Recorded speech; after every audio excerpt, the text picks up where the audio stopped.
Hello, everybody. We're going to start the show tonight without any music.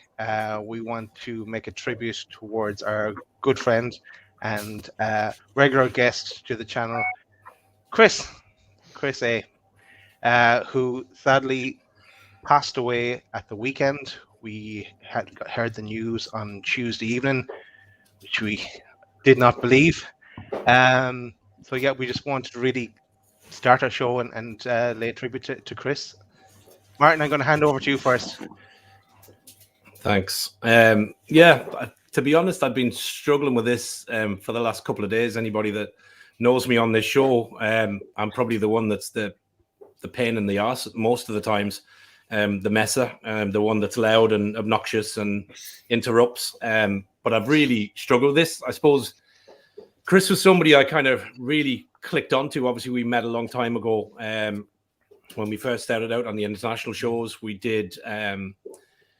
obviously broke away and he started coming on loaded. And for those that know or didn't know, obviously this time, kind of December time last year, unfortunately, my mum tried to commit suicide. And Chris was somebody that, along with these guys here beside me, was somebody that reached out and just made sure I was okay in a bad time. Same again, June, I think last year, my dad passed. And again, he was texting every day. He was ringing me. He was, being goofy. We were talking about American football, talking about Chicago, talking about anything to get my mind off stuff. And he was kind of like the big brother I never had. So it was nice just to have that relationship, which, kind of probably has obviously gone, which I'll never get back. So it's tough. And it's been tough for a couple of days, but I'm wearing this hat in tribute to him. He was away in America there not too long back, and he rang me. I had actually gone to bed after a hard day at work, and he rang me, and he was in a sports shop and said, "I know you love hats. I'm going to buy you a hat. Which one do you want?" And he literally walked around the shop with his phone and let me choose a hat and posted it when he got back. Probably the weirdest call I've ever had, but it just went to show the nature of the man that he was and the friend that he was, in that despite him traveling, being home with family, doing his own thing in life, he had enough time to think about me and go, I'm going to get him something. So I wear this in tribute to a fallen colleague and a friend, and somebody who I will miss dearly. So, big Chris. What's up, Mark? Rich, let's go to you next. Yes, I know I didn't know Chris probably as well as a few of the lads, because obviously you all started on the worldwide show together, and then obviously match day before I joined at a later date. And but just to echo what Martin said about Chris, always thinking of others, which Chris always did. When I actually was on after my first show, it was Crystal Palace away. I had an inbox and a friend request off Chris. And it was a nice little inbox just saying, look, really well done on your first show. If you ever need any help or advice, just reach out. It was really reassuring. It was because I didn't think I'd had a great night and stuff like that. But it was just nice to have a little message like that, just to reassure him. But as I said, that was the kind of bloke Chris was. He would constantly, me and Martin had looked to try to do a load at NFL, and Chris kept messaging me and Martin, when we're the three of us going to do this NFL. And it was just, obviously, then the Takeover kicked off in October, and it was something we just literally didn't have any time for. And it's something that me and Martin have obviously wish we could have done with him. In hindsight, we could have pushed through it, but just time being the way it is, it's just really hard and stuff like that. But a really genuine bloke. He was just, would have done anything for this fan base. He was at the protest. He went to away games. It didn't matter. He was from America. He was an adopted Geordie at heart. We all classed him as a Geordie and one of us. Got the privilege to meet him along with Chris and Pete at the NUFC Matters Christmas party. There was the nice picture that we all had on that we put on our Twitter the other day. and it was just he's it's just really hard to take in. Sometimes it's like it's hard to actually say what you want to say because we've lost a good one. And that's what he was. He was just a really nice, genuine bloke, and it's just a shame we'll never be able to discuss NUFC or share a platform with him ever again. Yep. Well said, Chris. Richie. Chris, let's go to you. Yeah, a lot of what the lads have already said is absolutely true. I was lucky enough to meet Chris twice. I met him at the protest in London. That was the first time I met him. I remember walking up to, I think it was the Red Lion pub, and there was Chris with a big beam and smile. He had his new Newcastle away shirt from the the Ginola days. So he was donning that on the protest, and yeah, just do you know what? It's hard to put into words like how I felt the last few days because he was the thing with Chris. He was such a unique character, and I'm robbing that word off Daz because we were talking about him the other day, and he was an absolutely unique character. But do you know what? He had an absolute heart of gold.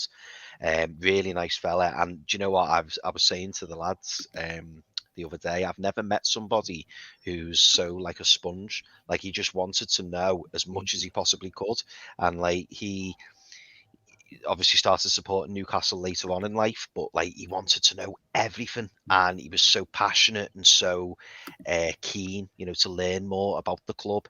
And I tell you what, during that 18 months, 2 years of the takeover, nobody, and I include everyone that I know in this, nobody put as much time, effort into that takeover as Chris A. Like he literally lived and breathed it. And do you know what? The thing that makes me most sad is that he's not going to be able to see the good times, and that's the disappointing thing for me because he would have absolutely loved it. He really would.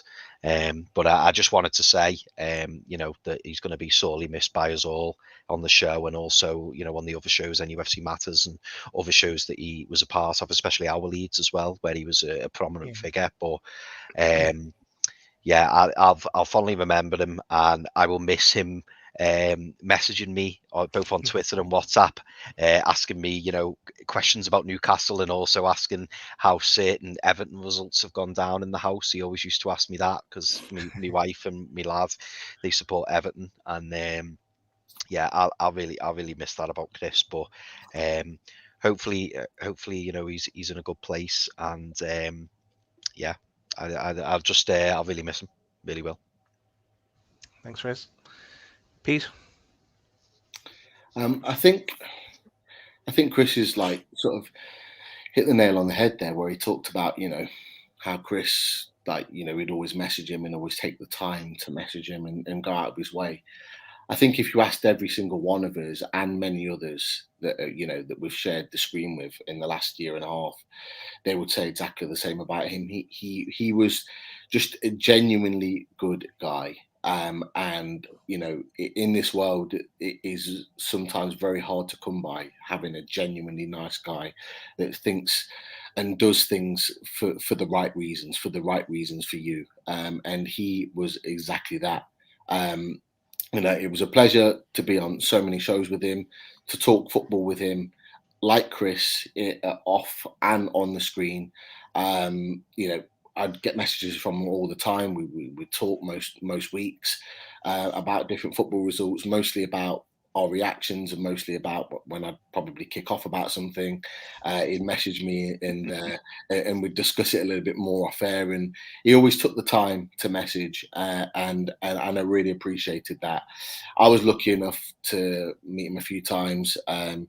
One of which, the first time, was at the Crystal Palace game away, and he didn't have to come and meet me that day. He'd waited around about an hour and a half because he knew my train had been slightly delayed, and he waited just to see me just for 10 minutes, just before he had to go and get his ticket and go into the ground.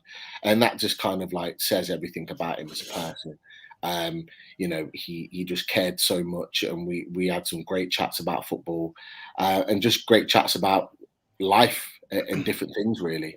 I asked him quite a lot about the Middle East because I know he had quite a bit of a background on that as well. and it was just great to chat to him. And you know, it's for how young that he's left us. It's no age. It's no age, and for me, it puts a lot of things into perspective. And it really has. It's made me think about things a lot differently, about life, about about what means the most to me, what means the most to us as Newcastle fans. You know, he was in one sense, he got to see what we all wanted was a takeover, but actually exactly what you said, he's not going to see the best part of it, and that's such a shame, because if anyone deserved it, it was him. You know, just talking to him, he felt one of the things what he felt being a part of NUFC, not just on the on the YouTube channels, but just in the Twitter handles and the conversations. He really felt part of something. And he said that to me before. I know he said it to Chris as well. He really did feel part of something. And not just us 5 that are on screen right now, but everyone in the chat, everyone that's put messages out on Twitter, you know, he cared about all of you guys just as much. And I think it's important that we remember that. So, we're going to miss him. Everything we do now will be for him, and he will always be in our memories. And to Chris. Well said, Pete. Yeah, coming back to me then. I think Chris could have been potentially on the first show we ever did. I think Martin was definitely showing himself than you did, Martin.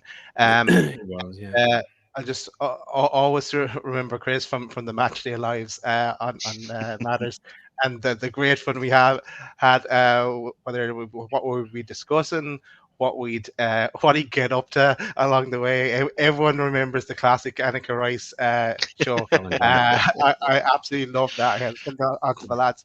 It was. You know, he even said to Martin myself that he'd come to Ireland as well and meet up. He did want to meet everyone. I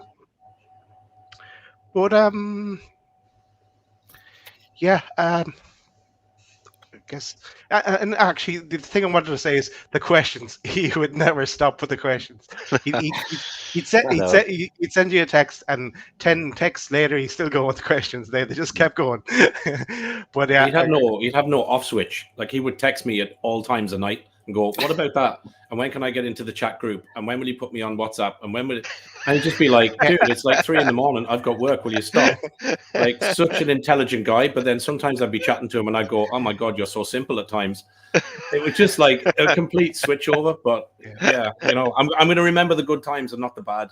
Because that's easier to remember. So, yeah. Okay, I think to Chris. Yeah, to Chris.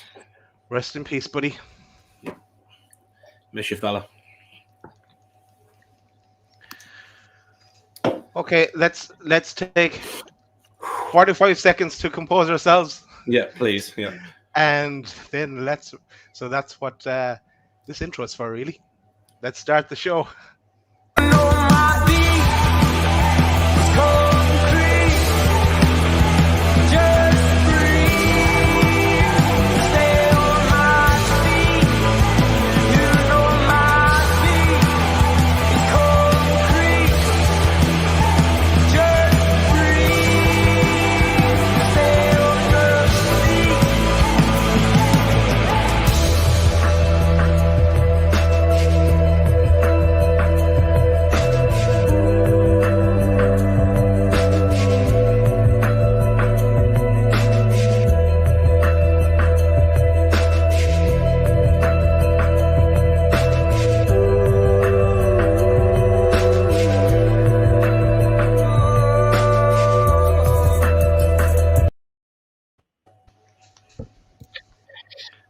And we're back. We are back. We're going to try and bring the beat up a little bit, because I think Chris would want that. I think Chris would want us chatting about the whirlwind which has been this takeover, and also the transfer window in particular, in the last 4 or 5 weeks or so. It's been a bit of a mad one, I've got to say, this week. It's been absolutely crazy. And I don't really know where to start. Where I will start is, unfortunately, we would have the main man join us, as he has done every week, Jordan Cronin. Unfortunately, he's unwell this week. He's been unwell all week. If you've noticed, if you follow him on Twitter, he's not really been very active. He has been under the weather and is unable to make it. But he sent his apologies. He promises that he'll be back next week. But look, do not worry, because our guest that will arrive very shortly will certainly do the job tonight, and we are very proud and privileged to have him. But first and foremost, before we get started, Gaz, what are you wearing? Oh, I'm glad you asked me that, Pete. So I thought we might need a bit of cheering up. So I did a bit of research on Keith. So I was doing a bit of research on Keith, and I found out that he is a Hearts fan. So I just said I'd put this together as my background. Hearts, Keith. That's okay, isn't it? It's great. It's great. Yeah. Fair play. You've definitely took your time. You'll love that. You love that. To go out and... if he arrives, he might like that. He'll be on his way. Interestingly, he's had to take a call. He's got something that he needs to deal with. Fingers crossed.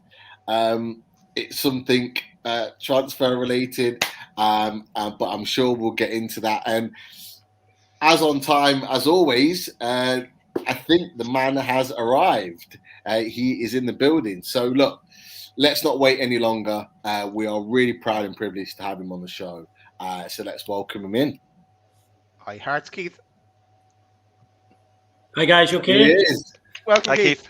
How you doing, Keith? How are you, mate? Sorry, You before look I a say bit different. anything, You look a bit different, Keith. slightly, yeah. Sorry, I'm instantly drawn to that Hearts badge in the middle of the screen there. Long story. You'll have to watch it back. I'm assuming you know. I'm assuming you know that Pete in the background and not me. What? Hang on. You're at it. Oh, wrong. Oh, yeah. Sorry about that, Keith. No, I'm only messing with you, man. Keith, I just logged out now. well, to be fair, Daz is in control of that, so he if he wants to, he can do that at any time. Don't worry about that. But look, Keith, it's an absolute pleasure to have you on. And obviously, we've spoken for sort of about a week now to get you onto the show, and it's an absolute pleasure to have you. In what's been no problem at all. It's been a bit of a mad week. It really has. But look, before we get down to lots and lots of transfer business, I'm sure you've been literally snowed under these last few weeks. Look, how did you prepare for this transfer window compared to any other before? I had COVID the week before it started, so I was stuck at home for a week, just kind of gathering my thoughts, shall we say, and just kind of getting myself ready for what was going to be, as we now can see, a huge amount of drama unfolding, but without a huge amount of anything tangible at the moment. And I can see how frustrating it is for you guys as supporters at the moment. Let me tell you, it's just as frustrating for us guys as reporters that cover the Northeast, who are obviously working around the clock, trying to bring you guys the news, but then at the same time working in a window that is just, and listen, the club will tell you as well, that it's just nuts. It's just absolutely bonkers. It's difficult at the best of times, January transfer window. But when you're a club like Newcastle at the moment, who have obviously got the disposable income that they have, and everyone else knows that, and allied to the fact that they're down at the foot of the table battling relegation, it's near impossible for them. So it's difficult for them to do that, and it's pretty difficult for us to cover it as well.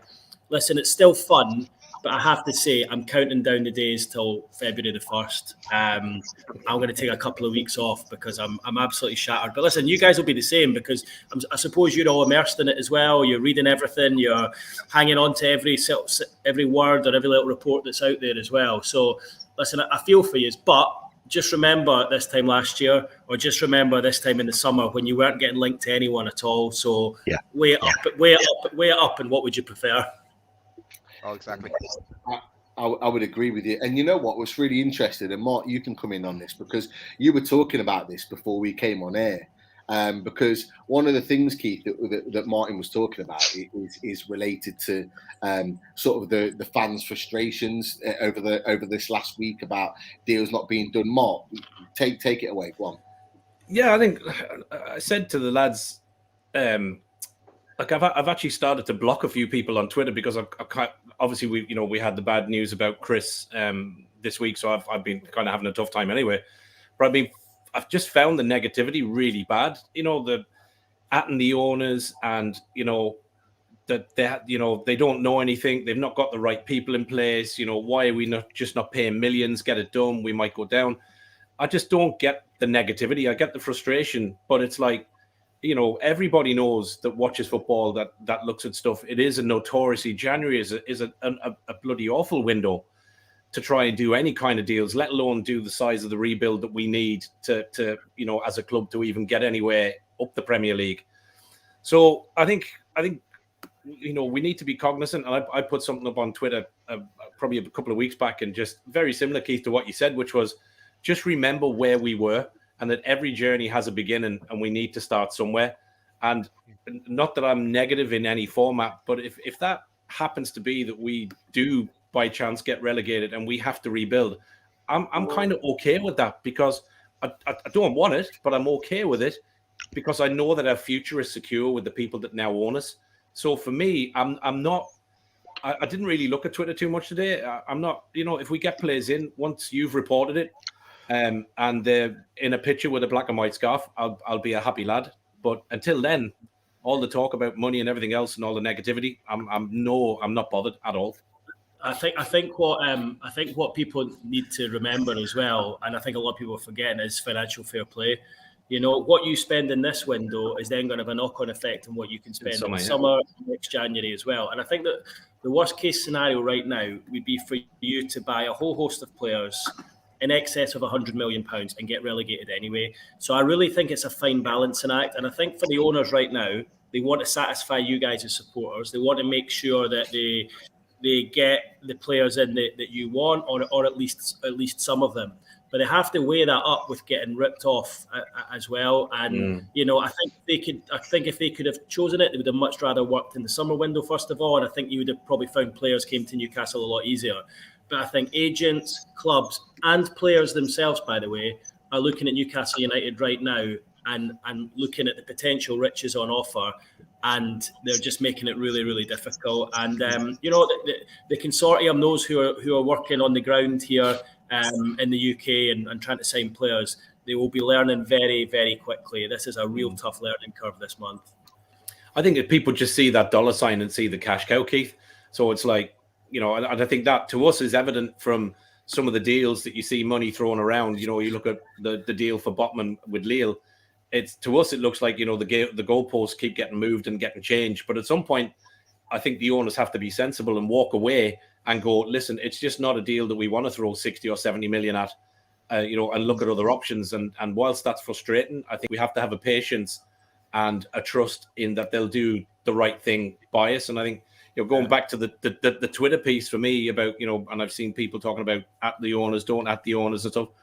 Again, looking back to what we had with the likes of Mike Ashley and Charlie, at least these owners are on Twitter. They're talking to us. There's social media. They're interacting with people. And I think we just need to be sensible and not blow what we've got, because it's a damn sight better than what we had this time last year. So I'm kind of happy with where we are.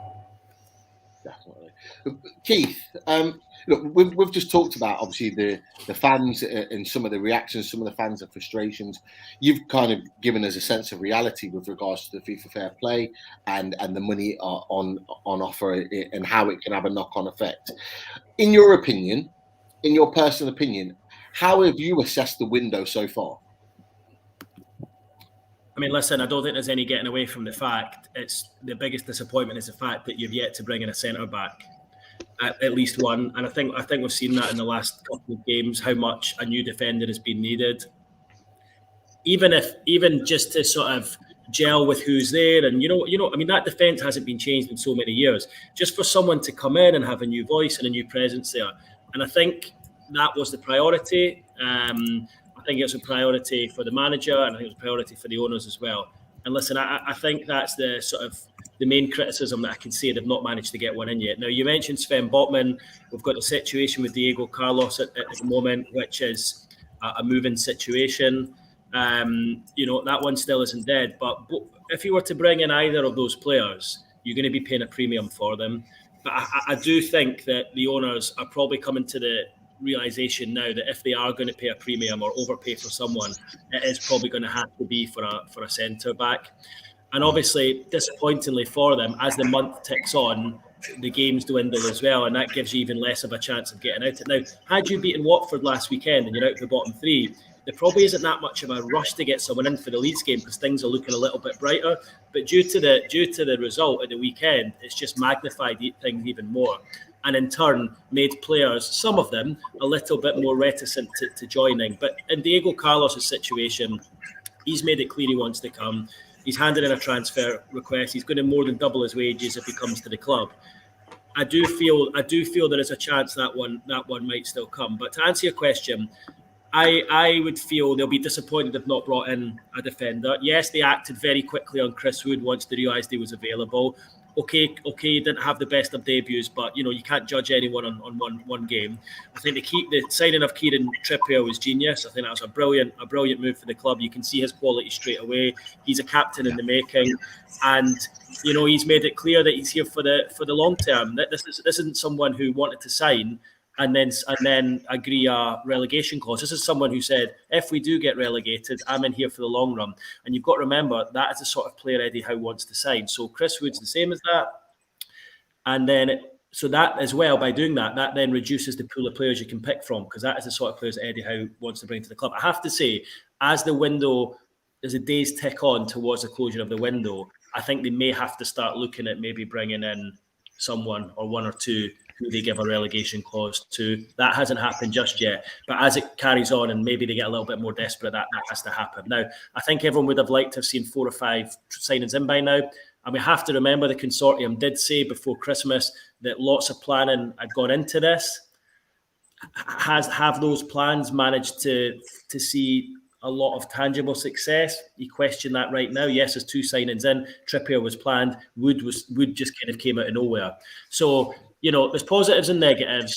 I have to say, I'm not going to sort of criticise too much until we get to the end of the month. However, if they lose against Leeds on Saturday, then you have to say you should have had a defender in before now. So it's kind of, for me, it's kind of on the brink at the moment in terms of where we go in terms of criticising or applauding and saying you're doing your best. But they are doing their best, and I was on another podcast last night, and I said this. They're very new to this. They are new. Yes, they probably should have brought in a director of football to deal with this kind of thing. But I think Amanda Staveley, Merdad Guddusi, and then Steve Nixon, who was existing alongside Eddie Howe. I'll take Eddie Howe out of that. The other 3 wanted to sort of do this themselves, so they wanted to have an opportunity to see if they could do that. Eddie Howe has made it clear he wants a sporting director in. They've not had one. So it'll be really interesting to see what they have learned from this, whether they do pass it on for the summer. They're just going to have to muddle through until the end of January and hope that it's enough, and just hope that they've got enough. But as you guys well know, it's going to go to the wire this season. Definitely. Just on the Diego Carlos, before we move on, obviously there's been on your transfer show on Sky Sports News, there's been a sort of a constant moving part with Diego Carlos. Obviously, he played last night, but more importantly, there was the talk of another Premier League club apparently matching the bid, and they've talked about that today. Do you still think that Newcastle are kind of at the sort of ahead in the race for him, or do you think without obviously knowing which Premier League team it is at the moment, do you think it could be scuppered in some way?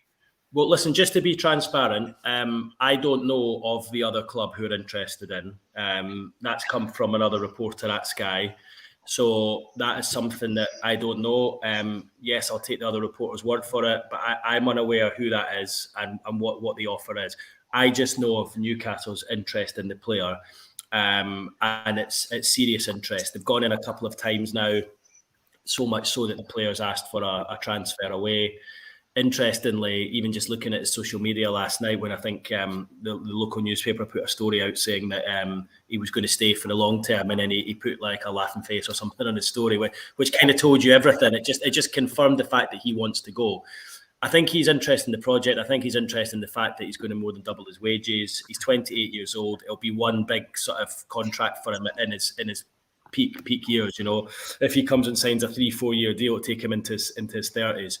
So that is one that I think can still happen. I was certainly getting positive noises on it this morning, late morning when I checked up. I have to say I've not heard much since then. But we're of the understanding at Sky Sports News that his club Sevilla want him to play at the weekend. And let's face it, Newcastle aren't going to get him in now before the weekend. They'd have to have him registered by lunchtime tomorrow. It's not going to happen. I'd be amazed if you bring anyone at all in by the weekend. The only thing you could do was potentially bring in a loan. But even then, the player's not going to train with the side because he'll spend all day tomorrow having his medical. So it's just, you're going to go with the same squad. So you might as well let him play for Sevilla on Saturday if that's what Sevilla want, and then look to go in big again. But I have to say, when you look at the figures that have been quoted, Guillaume Balaguer told me yesterday that his release clause is 70 million, 70. And we know that Newcastle have offered in the region of 30. So there is a big gulf there between the two. They're going to have to meet somewhere in the middle. So you would suggest if they do get him, Newcastle are probably going to have to break their transfer record for a 28-year-old centre-back who, yes, he's got a few caps for Brazil, but they were only in the Olympics. So this shows you the kind of market they were. Now, listen, yeah. Joe Linton wasn't a Brazilian international either, but he's kind of come good in recent weeks. But that shows you the market that they're working in. So listen, I think that one is active. I still think there's hope there, but that's one that's going to go into next week. Interesting. Richie, Daz, Chris, you got anything to add on that with regards to that before we move on? Not on that topic. I had a quick question for Keith actually. So Keith, earlier on, I think it was is it Cava? I think it was Cava. Yeah. He named the other Premier League club. Well, he didn't name the club, but he said that he believes it's either Tottenham or Chelsea. So what I wanted to ask you, Keith, was do you think Diego Carlos could potentially move elsewhere, or do you think he's got all his sights on Newcastle? Just your opinion. I know you don't know, but do you know it's difficult because agents in this window are very busy. And when I looked at that story yesterday about another club coming in for him, I thought that's the oldest trick in the book there to try and get the price up a little bit, and that's what it looked like to me. Yeah. But what I would say is Spurs have been interested in him before. So in that respect, it wouldn't surprise me. I don't have any information from any sources I've got here on the ground that there's another club in for him, but the people that I would speak to wouldn't want that known anyway. So it's kind of a bit difficult. I must admit, it would surprise me a lot if we got this far down the line. And Newcastle, as we know, have been in talks for over a week now, maybe longer. And suddenly, out of nowhere, Spurs this window have just come to the table. And they're actually quite strong defensively, Spurs. They've got quite a few options there anyway. I know I think they're in the process of letting Tanganga go. Joe Rodon's a player, by the way, who could come here next week on loan from Spurs. I'm not sure. I have to say, I'm always very uneasy about when you hear a Premier League club or a Spanish club or a German club without it being named. Like I always wonder why that is the case. So yeah, listen, I'll take. It's a fellow Sky report. I'll take their word for it, but it's just not information that I have. I have to say, if Spurs are in for him with Antonio Conte at the helm, I think it's going to be difficult for Newcastle because, look where Newcastle are in the league. Look at the relative comfort of Spurs. Terrific result for them last night. I think it will be difficult. if you're asking me for me to predict where he'll be, I still think he'll sign for Newcastle. So you can read into that as you please. Thanks, Keith. You heard it here, folks. To be fair, any positivity is good for us at the moment with all the kind of rumours here and there and everywhere. But look, Diego Carlos was a great way to kick off, really, because lots and lots to go through. I want to move on to Jesse Lingard. Okay, because that's kind of really ramped up in the last sort of 24, 48 hours, really. We've been linked with him for so long. We've been linked with him since you've got him in a shirt already. Yeah. You know what Newcastle fans are like. As soon as a player's linked, the shirt's already on the player in preparation for the move. It has to happen. It was the same with Trippier, Wood, and I'm sure it'll be the same with Carlos and Lingard too. But look, this one seems to be a really sort of complex situation here. Is that obviously we know that he's got 6 months left on his contract. We know we had a great spell at West Ham last season. They're not likely to let him go to West Ham because they're fighting out for top 4 as well as Man United at the moment. And we're in 19th place. But again, we've had, it's been a really weird one today because 1 minute we've been given some real positive news through various journalists that this deal's going to happen, and then within half an hour it's been squashed, and then a second bid's come in, and then that's been squashed. Where are we at from your perspective, Keith? Because our heads are spinning right now. So I think the best way of explaining this is I think there's mixed news coming from Manchester United. Like Newcastle want the player. There's no denying Newcastle want the player. Okay, they want to bring him in on loan, ideally, right? Because if they bring him in permanently and they go down to the Championship, it's difficult to have a player on the kind of wages he's going to be earning. So ideal for them would be a loan. I think they'd be keen to pay a loan fee. The problem is Manchester United want a loan fee that is almost reflective of a transfer fee. Like most loan fees for a player, like when they brought in Joe Willock, I can't remember exactly, but it was a couple of million. Like when Hamza Chowdhury was going to come in, Leicester wanted 1.5, 2 million. Like that's the kind of money you would normally spend in a loan fee.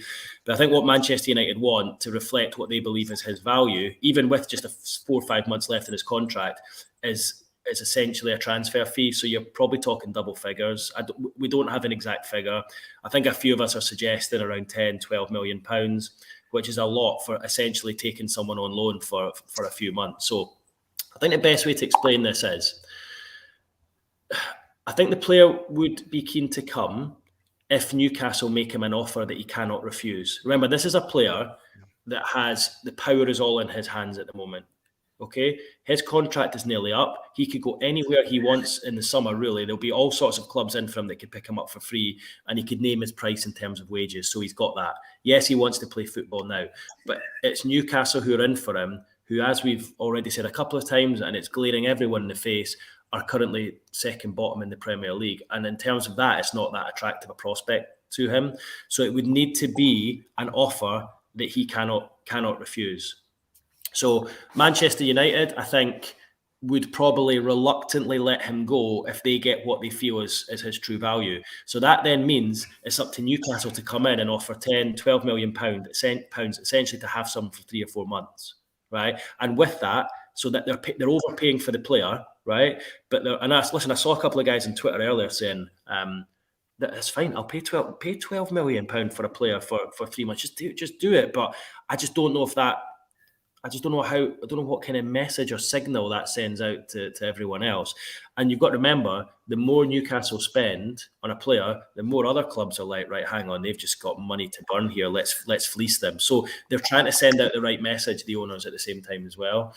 So getting back to my point, so if Newcastle are to do this deal, and Eddie Howe clearly wants to do the deal, he fits the profile of what he wants. He wants players who've played in the Premier League before. Now, obviously, I was going to say Roberto Carlos. Obviously, Diego Carlos hasn't played in the Premier League before, but I think in terms of his stature and the kind of physique he looks as though he would be ready-made for the Premier League. And I think in terms of, there's not really any British-based defenders available that he would want at this moment in time. So that's why he's going for Carlos. But for Lingard, they're going to have to break the bank in terms of wages. He would have to become the highest paid player and then some. And they're going to have to pay a high premium for a player who's only got a few months left in his contract. Looking at it, I think there's only two options. I think he either comes on loan until the end of the season for a premium, as I say, for 10, 12, 15 million, right, on huge wages, and he leaves at the end of the season, right?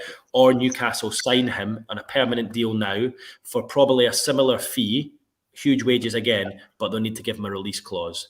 I would be amazed if Jesse Lingard signs for Newcastle United right now. Remember, he's nearly 30 years old with the threat of playing potentially a year in the Championship next season. So that is why the situation is very, very delicate. And as I say, I think there's mixed reports coming out from Newcastle, coming out from Manchester United. I'm not entirely sure whether Manchester United are being that honest about the situation. I think they're probably using the fact they've got the player there to their strength. And I also think the player isn't sure yet. I think a lot of it comes down to financials when it comes to this one. And listen, let's be honest, if Newcastle signed Jesse Lingard on a loan or a permanent, it would probably be their marquee signing for the window. You know, a player who's been at Manchester United for a long time. Yes, Kieran Trippier is an excellent player, England international, but you know, I think in terms of the position that Lingard plays in, he would be their marquee signing.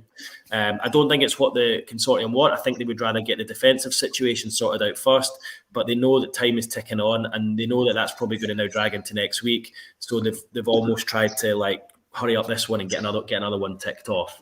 That to me looks like it's a really difficult deal to do, but I think if the owners manage to pull this off, it'll take a lot of skill to do that, and I think it'll be a real feather in their cap if they manage to get him, whether it is on loan or permanent. But I think the permanent one would have to include a release clause. I cannot see him doing a Kieran Trippier or Chris Wood.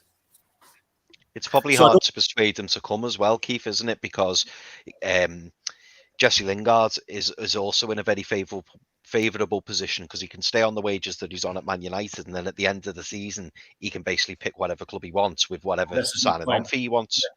This is my point. This is what I'm saying, and that's another thing that I didn't even mention there. There'll be a large signing on fee that he would want as part of the deal. So he is in such a strong position. Yes, he wants to play football. I was just listening to a radio phone in there in the car, and I think it was Steve Howie, former Newcastle defender, was saying, look, I just don't understand why he doesn't want to just come and play football.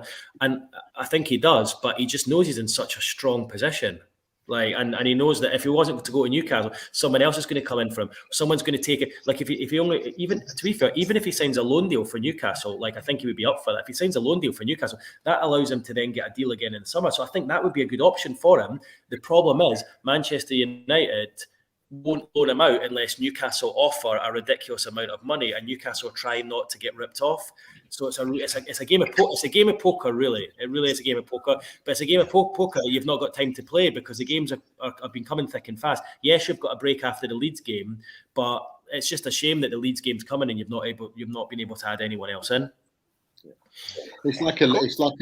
It's a permanent fee you're paying, but for a loan. Exactly. It's madness, but that's the only thing that's going to get that deal done is if they pay a permanent fee for a guy who's coming for what, February, March, April, three and a bit months. You know, yeah, it's crazy. Go on, Dad. Sorry, I interrupted you there. On Lingard, I was just going to say, yeah, he's got the World Cup in mind as well, and he wants to be playing and to be playing in the Premier League to get in Southgate's mind for the World Cup at the end of this year. But my question was kind of going away from the transfer targets for a second, and I did watch the show and got to get shots last night, Keith, as well. But just taking you back to Takeover Day, and the picture behind me here as well of that day, and I know that the lead up to it, and you were saying that you had the information an hour on your phone what you were going to say, and you kind of just winged it then after that. But and then you were also mentioning that you went to St. James's Park with all the fans there, and then you went back to I think it was the Jesmond Hotel, and you got that interview with Amanda. How was all that for you? And I expect you have another busy week ahead of you, but that was probably another busy time for you. Do you want to tell us a bit about that? It looks like I wasn't. It looks like I was ignoring her there and replying to a text message. Oh dear, that doesn't look too good. How was that? It was a whirlwind. It was a whirlwind couple of weeks. That day was just crazy. Do you know that day I was actually supposed to be on a good friend of mine's stag do up in Scotland, and a couple of guys that live down here were heading up the road to go there about. I think it was 4 o'clock in the afternoon. And I remember I got a text from one of the lads who I was going up in the car with. And he said, all right, mate, are you still okay? Like, he knew I'd been on the TV all day. And he just said, all right, mate, are you still okay to drive up the road? I was like, are you kidding me? Like, are you actually aware what's going on? He said, no, listen, I get it. He's like, look, I'm aware that, like, other than a death in the family or something like this, like Takeover going through, I know that you would be there.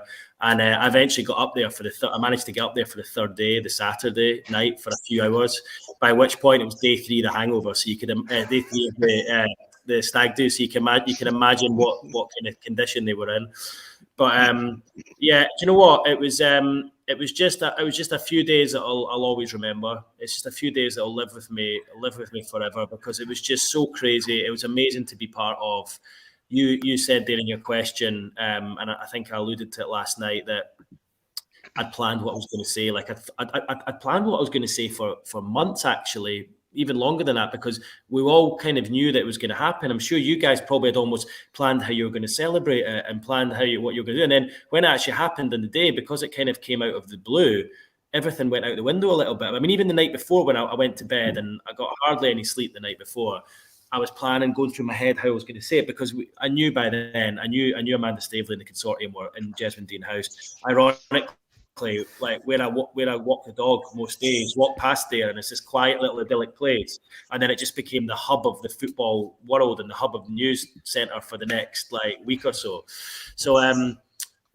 So I knew they were here. I knew it was going to go through, but I have to say, following a number of close shaves in the past where it looked like it was going to go through and then it didn't, and as you guys know more than anyone else, I don't need to go back there, but I just always had that horrible 5% degree of uncertainty, even though I knew it was going through. And I'd actually been told about 6 weeks earlier that something was happening with the takeover, but that was all I was told, because I was actually doing a little investigation behind the scenes into why the takeover hadn't gone through.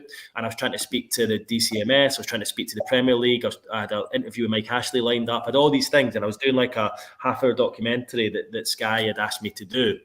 And I was well on my way to doing that. I'd spoken to, sent emails and had replies from the other Premier League teams asking what's been said at Premier League meetings and just trying to ask them for anonymous responses. And I was doing this because I felt there'd been quite a few question marks over Sky and our reporting of it, and the fact that we maybe hadn't covered the march down in London and other bits and pieces. So I kind of wanted people to know that I was taking it seriously, and we were. So I was in the middle of doing this, and one of the people I contacted, who's one of the few people who would know what was going on, RE the Takeover, said, listen, keep your powder dry just now.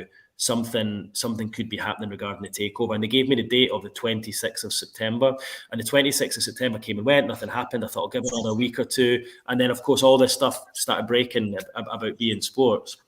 So the day of it, obviously the night before, I knew it was going to happen. I'd met a couple of members of the consortium and the PR people who were at Jesmond Dean Hotel, knew they were there, came back, got zero sleep, woke up in the morning. I think I was live from 8. And I think initially I was kind of told, look, don't report it, but it's going to be announced at 9. Then it got put back to 10, then 11, and it just kept getting put hour by hour, back and back and back. And eventually got to late afternoon. I must have done about 20 lives by this point, every half an hour. You've got to remember, was it International Week or something? Or was it I think there was nothing else happening. We were the only story in town. What's that noise in the background? There we go. That's gone. I don't know whether it was me there or you. So it was the only story in town, and obviously it's you guys that make it. The fact that you guys are so tribal almost in your following in the football club, it makes the story, and it made the colour, and it made the pictures, and it made just the craziness of that day, seeing everyone there at St James's Park. So as the day built on, and I was hidden away in that little secret garden in Jesmond Dean Hotel, to anyone watching it who didn't know Jesmond Dean Hotel, they would have thought I was stood in my back garden. I got to the stage where I thought, I need to get out of here. This is getting close. Obviously, I could see and I could hear from people I was talking to, that supporters had started to gather after school and after work at the stadium. And I just thought, you know what? I don't want to break, because I knew I was going to get it first. And I was like, I don't want to break this story stood in Jesmond Dean Hotel. It would just be such an anticlimax. I was like, I want to get there where the carnage is. I want to get there where it's all kicking off. So I made an executive decision about mid-afternoon to leave, get myself along to the stadium. Got there, could see what was going on in front of my eyes, and then it was amazing. Like within about an hour of being there, I started getting texts rolling through from people saying, "Look, it's happening. The funds have been transferred. You can report that." And then I got sent the statement. And I was like, "This is a statement. This is what you can run with when I send you the thumbs up emoji," which is what I got from someone. Right? When you get the thumbs up emoji, you can run this. And I was like, "Is this?" I was like, "Is this what it's come down to? Is this actually what it's?" And I'm like, oh my God, just waiting on this emoji coming through. So I'm looking at the statement. I must have read it over about 4 or 5 times. I was like, right, this is how I'm going to do it. I'm going to say it like this. I'm going to punch you. I'm going to do this. I'm going to do all this kind of thing. And I had all this plan in my head, and I'm looking at it, and there's people coming up and speaking. And it was just this real moment. And I just got this text saying, thumbs up, go. And even then I replied saying, "Are you sure?" And it was like again. And I just said to the presenter, "Come back to me. I've got it. And I don't know if you remember the presenter who we had up at the time, Rob. He'd been sent up just to take a bit of the pressure off me, and it actually really helped. And he turned around to me and said when they threw back, I was still on my phone. He said, "Keith's just finishing a phone call," and I was just like, "Are you sure?" Are you sure though? Because I knew what I was about to say. I knew the ramifications of it, and I was almost a bit scared to say it, because I thought, "Oh God, this is gargantuan for you guys, what I'm about to say." And then everything I'd planned in my head just went out the window, and I started crying. So like, it was just a bit like, it wasn't how I planned to do it. It was just, as I said last night, I could hear the roar of the supporters behind me as I was reading it out, who were probably watching it on their phones on Sky Go or watching Twitter, and they were like responding in maybe a 10-15 second delay to what I was saying. And I could hear the roar of the fans and the cheering and the drink smashing and everything. And like, the hairs started standing up in the back of my neck. And I just kind of realized, I was like, God, this is like, and I knew, but I was like, it just kind of underlined how huge a moment it was for everyone. And I think when I finished the statement and read it out, and he came back to me for a question, it was just a massive, massive release of adrenaline after all these months and years, I suppose, of covering it. And obviously, I've had a lot of stick, like many of us have throughout this, because we've got things wrong. We've maybe believed people we shouldn't have. We've jumped too early in certain things. And I think it was just the release of all that kind of pent-up frustration coming out. And I could see and hear what it meant to you guys as supporters. And I think that's probably why I got a little bit emotional. And obviously, I've been criticised for it by fans of other clubs, but I have to say, having been what you guys have been through, and what I have probably reporting it for so long, I'm not going to go too hard on myself. It was just one of those natural kind of human moments that happened. No. And then after that, it was just amazing. Yeah. Great answer, Keith. Keith, would you say that? And obviously, you've covered the Newcastle fight. You said it was about 8-9 years now, isn't it? And I presume that's the highlight of the career so far for you. And would you also see that being the highlight of your career when you perhaps leave the area or change roles? Or I can't see, Richie. I can't see another day like that in the Northeast, unless. Do you know what it felt like? It felt like you'd won a trophy. That's what it felt like. If you ever won a trophy, and you saw St James's Park in the immediate aftermath of it, with everyone else down at Wembley or whatever, and the fans who were left, that's what it felt like to me. It felt like, and I've covered other teams winning trophies up in Scotland before, and that's what it felt like. It felt like you'd won something. It seemed just a real celebration. And listen, we don't win many trophies at Hearts, right? But that's what it felt like. And I have to say, I don't think there'll be a day like that ever again. And I think it was the build up to it as well that made it. I think if that had just happened like on a whim out the blue, it wouldn't have been like that. I think the fact that we got wind of it the day before, and then it just like built up throughout the day to that massive crescendo at 5:15. And then obviously it gave us the whole evening to talk about it as well. So we could just reflect on it and just cover it loads. And I just thought the timing of it was perfect. And And it really worked great for us on TV. It was a really good day for Sky Sports News. We had amazing viewing figures that day. Everyone was watching us every minute. And I suppose it was a great day for you guys. You know, it didn't happen when you were sat at your desk at 9 o'clock in the morning and you had to sit there and pretend to your boss you weren't excited. You'd finish work and you were home for the day, and you were able to go out and have a drink and stuff. So exactly, we were actually. Yeah, we were actually partying the night before because we had when the news broke on about Bien, and we had Ben Jacobs on our show, and we had an inkling that it was going. We kind of got a bit too excited, and that carried on right into the next day. And we were just waiting on your word then, and then the party really started. We're on live for about 4 hours. It's honestly, I'm not just saying this. It's a moment I'll always remember, and I think that's because I've lived here for 8 years. The area and the city get under your skin a little bit. Most of my fans here are Newcastle fans. I've got quite a few Sunderland supporting fans as well, and you hear their grumbles and their moans, and you get to know what it's like. So you can't help having an affinity with an area if you live there and the people and stuff. So it was just an amazing thing to be part of, and I have to say, I just want to say a huge thank you to all the supporters since then who, like, honestly, the amount, I've really been quite sort of humbled by the amount of supporters who just keep coming up in the street and saying, thank you so much for, like, listening to thank you so much for dealing with us for all these years and, like, not kicking off at us, and thanks for bearing with us, and thanks for being respecting us. I mean, I was like, I don't know. Like, they keep saying, thank you for respecting us and the way you've reported us. And I'm like, I've done it. I feel like I've done it the same over the last 8 years, but I suppose when you're telling them what they want to hear, it's a little bit different. And thanks to all the supporters who've bought me beer since then, because I've hardly bought a drink since the 7th of October. So, class. Good lad. Exactly how it should be as well. I had one question, slightly off topic, if you don't mind. I know we're talking transfers and stuff. I'm sure we'll get back into it. Obviously, Eddie Howe came in. We've got the squad that we've got. We've added Trippier. We've added Chris Wood. He's kind of 10 or so games in now. We still haven't really, barring the Burnley game, we haven't picked up much more else than that. Do you think that there's any criticism at all due to Eddie Howe, or do you think he just the squad and the mess he's inherited, it's not really warranted, or do you think there is a bit at his door at the moment, Keith? Do you mean in terms of the do you mean in terms of the amount of signings, or do you mean the results? As in the results. The results. Well, listen, I think Eddie Howe will be the first person to come out and say this isn't the start that he wanted.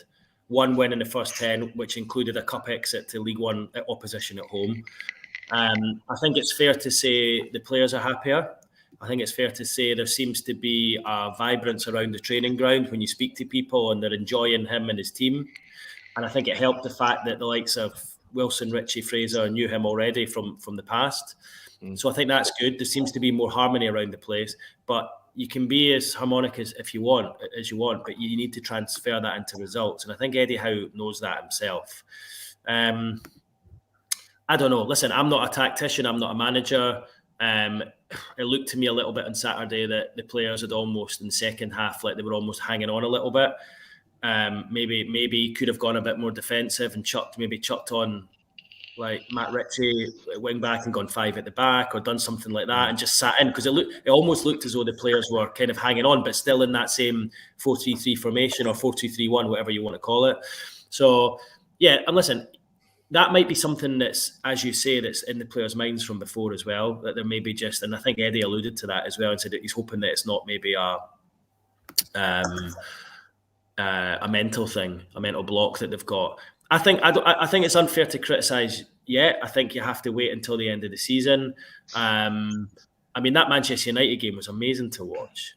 Amazing to watch. It was just like how you used to remember St James's Park and what it was like. It's just so disappointing that you can't seem to get over the line and win these games, having gone in the lead. I mean, to have been in the lead in 10 matches this season and only won one of them is really, really poor. And that is the kind of thing that's going to cost you come this time at the end of the season. Yeah. I really like Eddie. I think he comes across very well. He's an articulate guy. He's in there at the crack of dawn in the morning, and he's there till he says he's not even seen daylight yet in Newcastle because he's just inside working round the clock. So you can't ask more for him in terms of that. And I think the only thing he's not had yet is the results. Yes, performances. Some have been okay. Some have been good. Probably a bit better than they were before from Steve Bruce. It looks like they're playing a bit more on the front foot. But then the only thing you would say on the counter side of that is, are you in a position right now where you are in the league?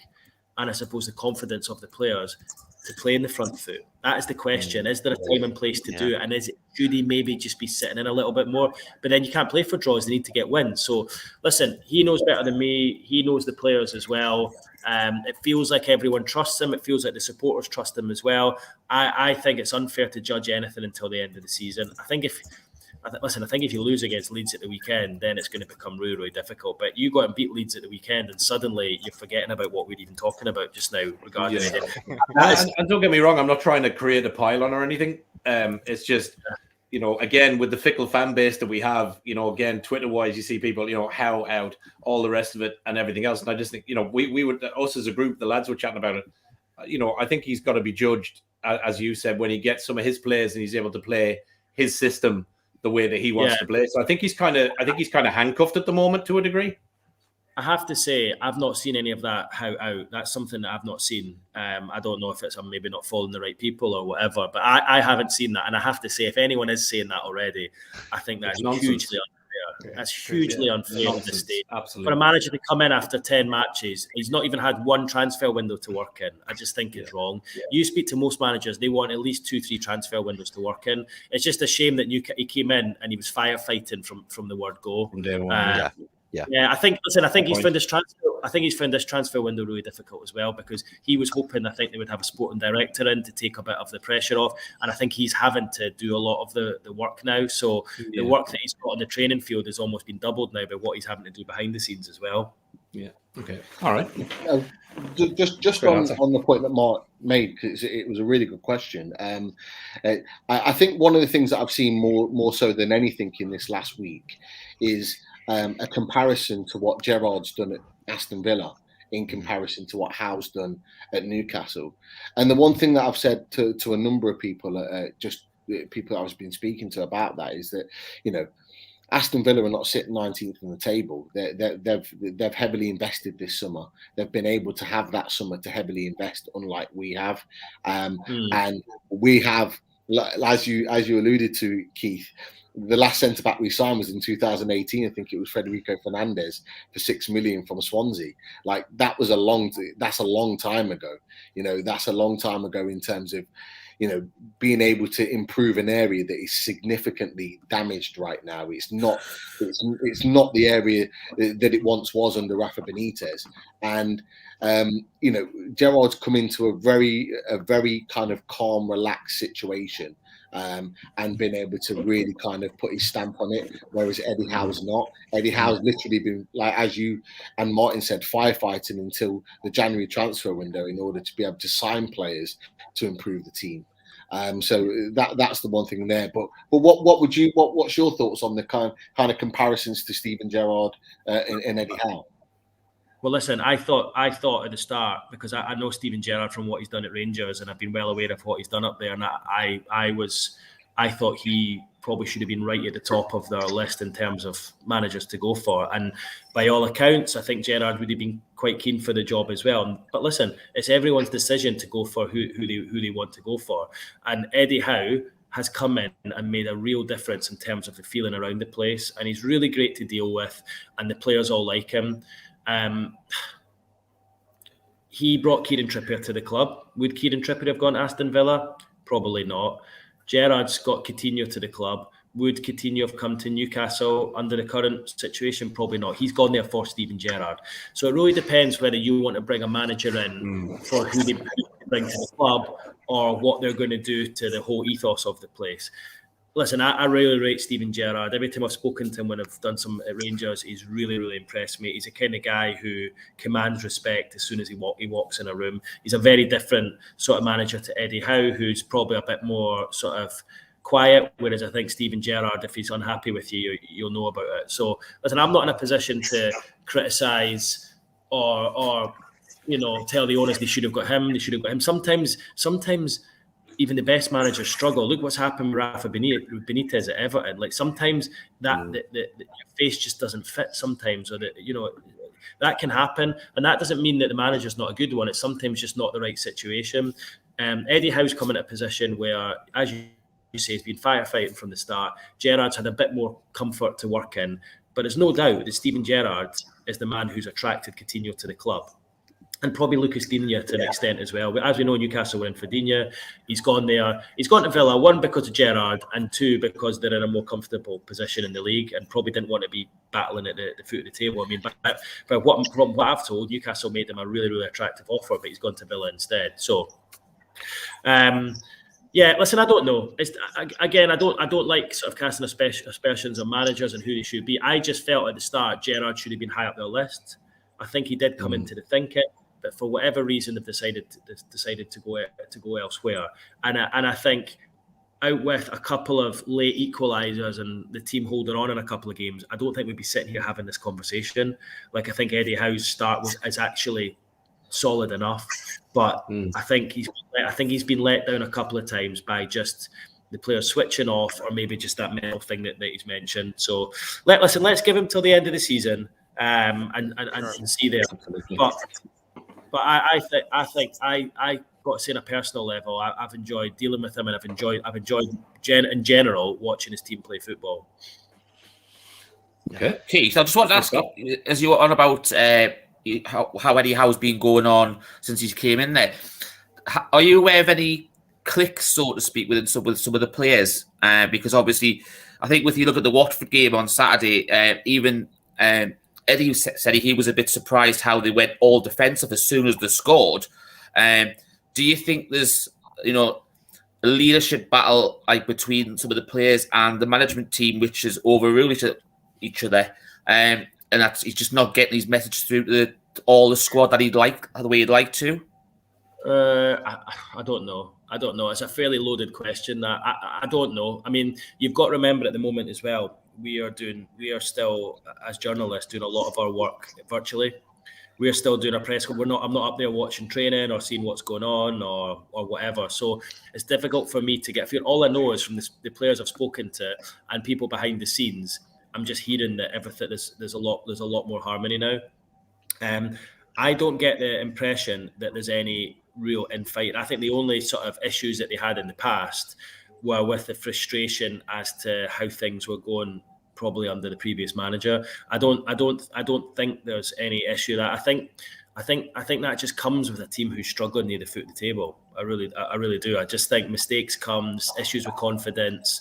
I think maybe getting close to winning a game and someone's like concentration slips and things like that. I'm certainly unaware of anything that you allude to there, and I only hear good things about Eddie, his team, and the players and how they all get on. So you think you would say it's more? You think it's more learned behaviour rather than clicks, so to speak? I don't know. Just from obviously with Steve Bruce and stuff like that. That has that been, has it left a detrimental effect on them, so to speak? So that they just automatically go back into the role of that sort of thing. Eddie Howe's to struggle to change it a little bit, perhaps. Look, I know people keep saying that I keep hearing people saying that's a championship team, and I think that is really unfair on the players who are there. I personally look at that team, and I think that's a team who should be further up the table. I honestly do. I don't think that's a championship. Yes, you've not added defenders in a while, but I look at that team and I look at the quality of players you've got, and Wilson, St. Maximin, John Joe Shelby, Ryan Fraser, who obviously hasn't worked for him in Newcastle, but he was great. I think your goalkeepers, both of them, are really good, particularly Dubravka. You've got characters likes of Richie and Lascelles, and I think you've got a decent enough squad. And I don't think you should be where you are, even without additions. I don't think you should be in the bottom three. And I know people are saying, "Oh, we're relegation fodder." I think you're better than that. And listen, hopefully for you guys, it'll click towards the end of the season like it did. I think there's a few players right now who look like they're really badly out of form, and I think it's players who you probably have relied on at times over the last couple of years, and you've now not got that. So I I think there's still time to turn it around, but the confidence is gonna have to somehow be picked up off the floor, because I would imagine it's pretty low after that. I was going to say defeat to Watford because it feels like defeat, but that draw against Watford and against the confidence has to be low. But listen, I have to be just to put this on record. I'm unaware of any issues there. All I hear since the new management team have come in, it's harmony behind the scenes, and I think the only thing that's disappointing Eddie Howe and his team right now is the results on the pitch. Just as much as it's frustrating you guys, I don't think they're sitting there thinking we can't turn this round. He will still feel that this can be turned around, and he'll be putting everything into doing that. Yeah, I think the thing for me, and I know we're going to kind of move it on. I'm conscious of time and everything as well.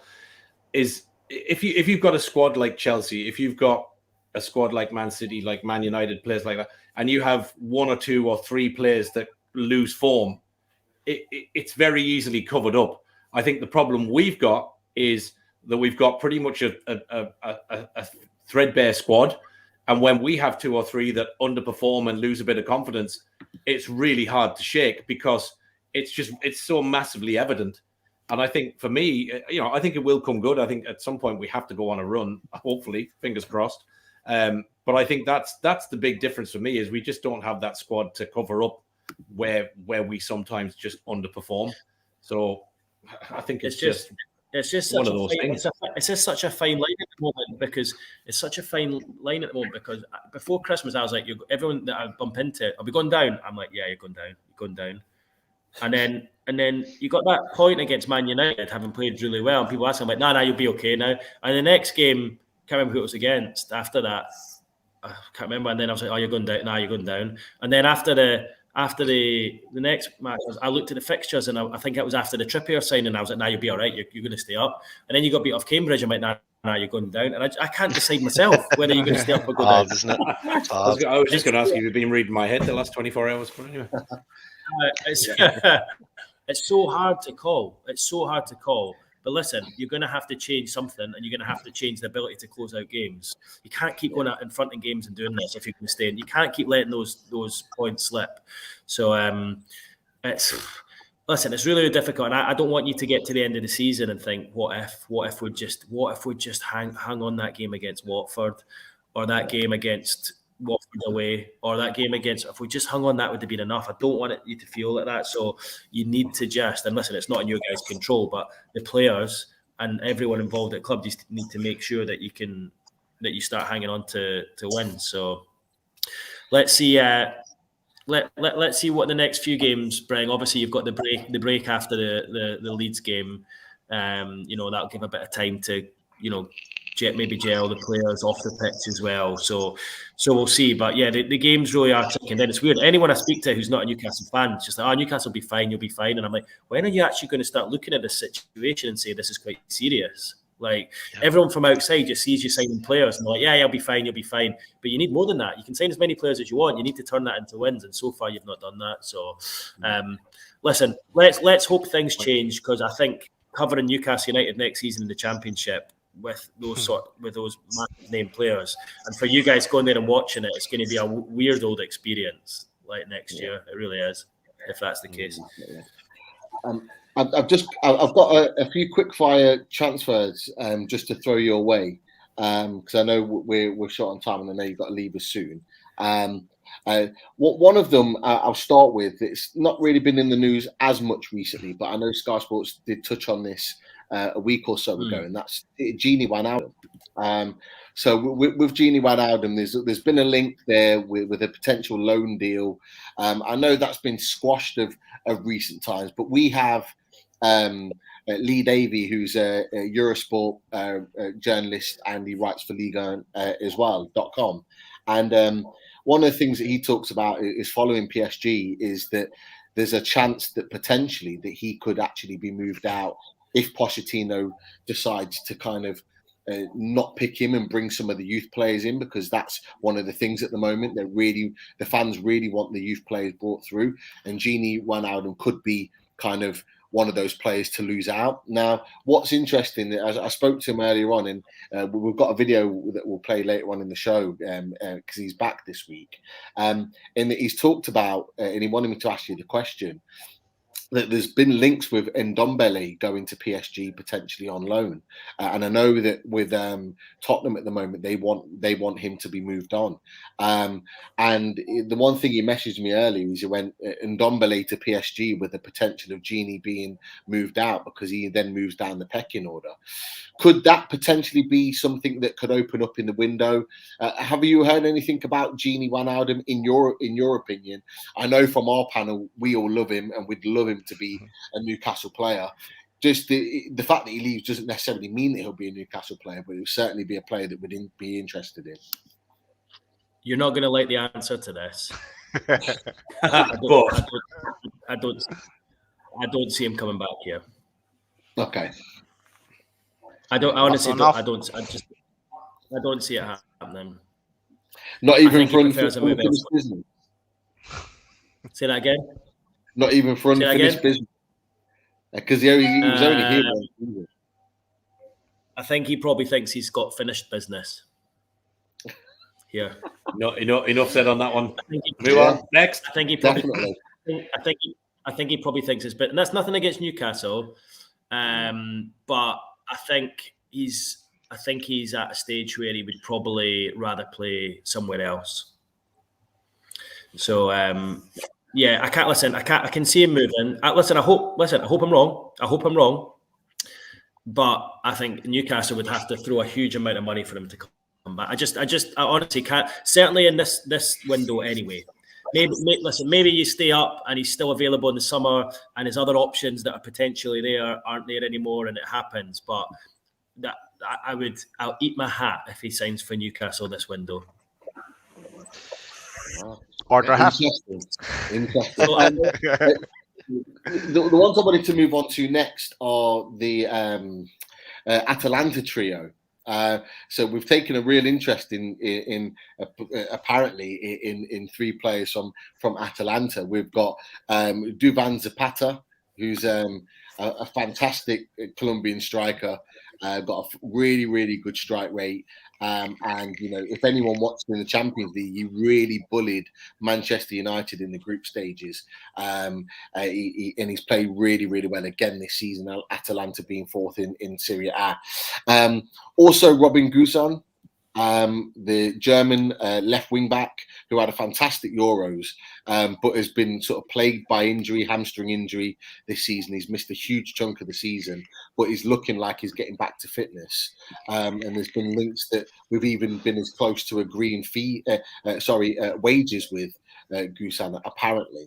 And then the third one, which is a weird, a strange situation, which is the Turkish centre-back, Demiral. Who is actually on loan from Juventus, but there's been talk that Atalanta could activate their agreement to then sell him on to us potentially. I'm not too sure about that one in particular, but what do you know about those three deals, starting with sort of Zapata? Zapata, I've got conflicting information on him. I've got one source who's telling me that he is of interest and he's someone that the board have looked at, and then I've got another source who's telling me that he isn't someone that they're interested in. So what's the best way of putting this? I think what you need to remember is that Newcastle right now have someone in there in terms of Steve Nixon, the head of recruitment, who's been there for a long time and has probably outlined players for a number of years. And then you've got a manager who's just arrived in the last couple of months who kind of is outlining his targets, and obviously they're not all going to be the same as the head of recruitment, who obviously had people lined up before. So they'll agree on some players but not agree on all. So someone like Zapata, I would imagine, as people have been aware of some interest from Newcastle, they know that Newcastle have watched them. They've probably made it clear through intermediaries or agents that they are interested. But perhaps the manager maybe isn't as interested as what maybe the club were before. That's my reading of the situation. I don't know if that's definitely true or not, but as I say, I've got conflicting information there. So listen, he's maybe one who we saw. Remember, we saw Islan Slimani arrive on deadline day, I think it was, or the day before, and he was one that I think he was one that the manager at the time didn't want, but he came in just because it was like, right, it's a body. So I think it's a kind of thing where you could see players like him or others who have been mentioned, who probably aren't at the top of their list right now and aren't at the top of the manager's list, suddenly emerge next week on loan, and they'll just take them because they want options and they want players in that can come off the bench and do a job. I think Zapata might be in that category where he's not at the top of their list at the moment, but he is someone who could maybe come in if other targets aren't reached. That's what that feels like to me. So as I say, it's difficult when you get information that's mixed, but that's why I don't go too strong on it until I get it from like a couple of good sources. I wouldn't go strong on it. So I've not said too much on it because I can't really work out exactly what's happened or what is happening. But that's my reading of the situation with him. So it might be wrong, but that's just my judgment of it. And every day in this job is a bit of a judgment call. Next one was Goossens. I think the issue with him, listen, I think he's a sort of player that Newcastle would really want. I think they would probably all agree on him. You know, German international, looks like quality player. It's a position that they really need to strengthen in. I think the injury might be a problem there. I think they'll probably be assessing and working out whether that's someone they want to go for. They need someone. Eddie Howe needs someone who's going to go straight into the team right now and play left back. And the reason for that is Jamal Lewis, who he really likes, has got a hamstring injury himself. So he's not going to bring someone else in that's going to miss the next 5 or 6 games. So I don't know how serious his injury is. I'm only going off reports that I'm reading elsewhere. But that sounds like one that might be a bit of an issue there. It feels like, from the bits and pieces I'm hearing, that the player at Bayer Leverkusen, Mitchell Becker, might be more of a option there at left back because he's fit and ready to go in and affordable as well. So I would suggest that would be. Sorry, Keith. There was reports today that a bid had actually gone in of around sort of 14 million. Do we know if that's the case, or is that just kind of? I don't know. I don't know. Yeah, I don't know of a bid there, but I know that there is interest. I'm aware that there is interest, but I don't know if a bid has gone in yet. Again, I said this last night in the show that I was on. We get semantics at this situation where. What is a bid? Is a bid a bid? I mean, even the Carlos situation, we're now saying, they've had 2 bids. They've probably not. There's probably been, if you actually want to actually talk about the figures that have been mentioned, there's probably 5 or 6. It's not really official bids. They just talk over the figures and try to come to some kind of resolution. So it might even just be that I don't know about that, but I'm unaware of a bid, but I do think he's a player that they're interested in, and I think he could come in and improve the squad and the team. With Goossens, I think he could do the same, but you would suggest someone with an injury, that would be a strange buy. That would be a real strange buy at the moment if he's going to be missing the next few weeks. And that is what happened with Benoit Badiashile as well, the Monaco defender. That's the reason they kind of looked at him and then decided, no, he's not ready to go straight into the team. The third one you mentioned, remind me now, I can't remember. Demiral, the Turkish centre-back. I don't have any information on him at all. Nothing. That was the first time I've heard of that as you saying it there. Okay. No, he's had a good season at Atlanta. He had, especially in the Champions League. It is a really difficult situation because he's on loan at Juventus. Was he at Leicester at some point, or did Leicester try and buy him maybe? Or Leicester tried to buy him. I think Leicester had tried to buy him before. Yeah, listen, I think he's a decent player. Actually, he would probably do a job, but I honestly don't have any information, so you might know more than me on that one. Okay. No, it was just an interesting one. Like I say, it's a really weird situation because he is actually on loan at Juventus, and I think it would be a massive turnaround for that deal to happen. But he would certainly improve us. One that you're aware of, Keith, obviously, but before you leave us, and Sky have reported on this quite a bit actually, and that Hugo Ekitike from Rons. He's obviously a young 19-year-old striker that's been, he's really kind of hit the ground running at his homeboy club this season. I think it's 8 goals in 18 games. He's had a fantastic start, and we've had, as far as we're aware, a few bids in that have been knocked back. But is that one that we're still pushing ahead with, or do you think that one drifts away especially with the Zapata links? Yeah, it was interesting what the president of Stad Rem said today. I don't know if you saw his quotes. He basically said, this is what we're looking for, and he put the figures out there and made it clear to everyone what he's looking for. It didn't look as though Newcastle were too far away in getting him in terms of the numbers. Now I know Newcastle's total figure was very incentivized. Like there was a lot of kind of they need to reach certain targets to get. Yeah. So. I mean, that's funny that he said that. Do you know what? It's actually quite funny, the fact that Newcastle are even using that. Like that just shows a little bit about their ambition over the next few years. So, but it felt like they're not too far away. But the problem is for someone like Ekitike is the big question with him is he going to come in and make a difference between now and the end of the season? And I think that's the question. And I think Eddie Howe likes the player, but I think he's looking at it right now and he's thinking, is someone like him going to come in and make a difference between now and the end of the season, who's never played in the Premier League before, 19 years of age. He looks quite slight in his frame. Yes, he looks like a player, without doubt. But I would say, looking at that, and just from what's been said from the president and just the bits and pieces I'm hearing from my sources, is that might be one, if Newcastle stay up, that might be one they revisit again in the summer. I think he's probably being pushed a little bit by the agent to try and get him the move, because his wages would rocket with a move to Newcastle, but it feels a little bit like that one might be in the summer, unless they get to next week and they get a little bit desperate and they don't get a striker in and load and they say, do you know what, we like this guy, let's just take a chance on him. There's your 30 million, we'll take it now. But I know they've got a budget that they're working towards. They've already spent £37 million.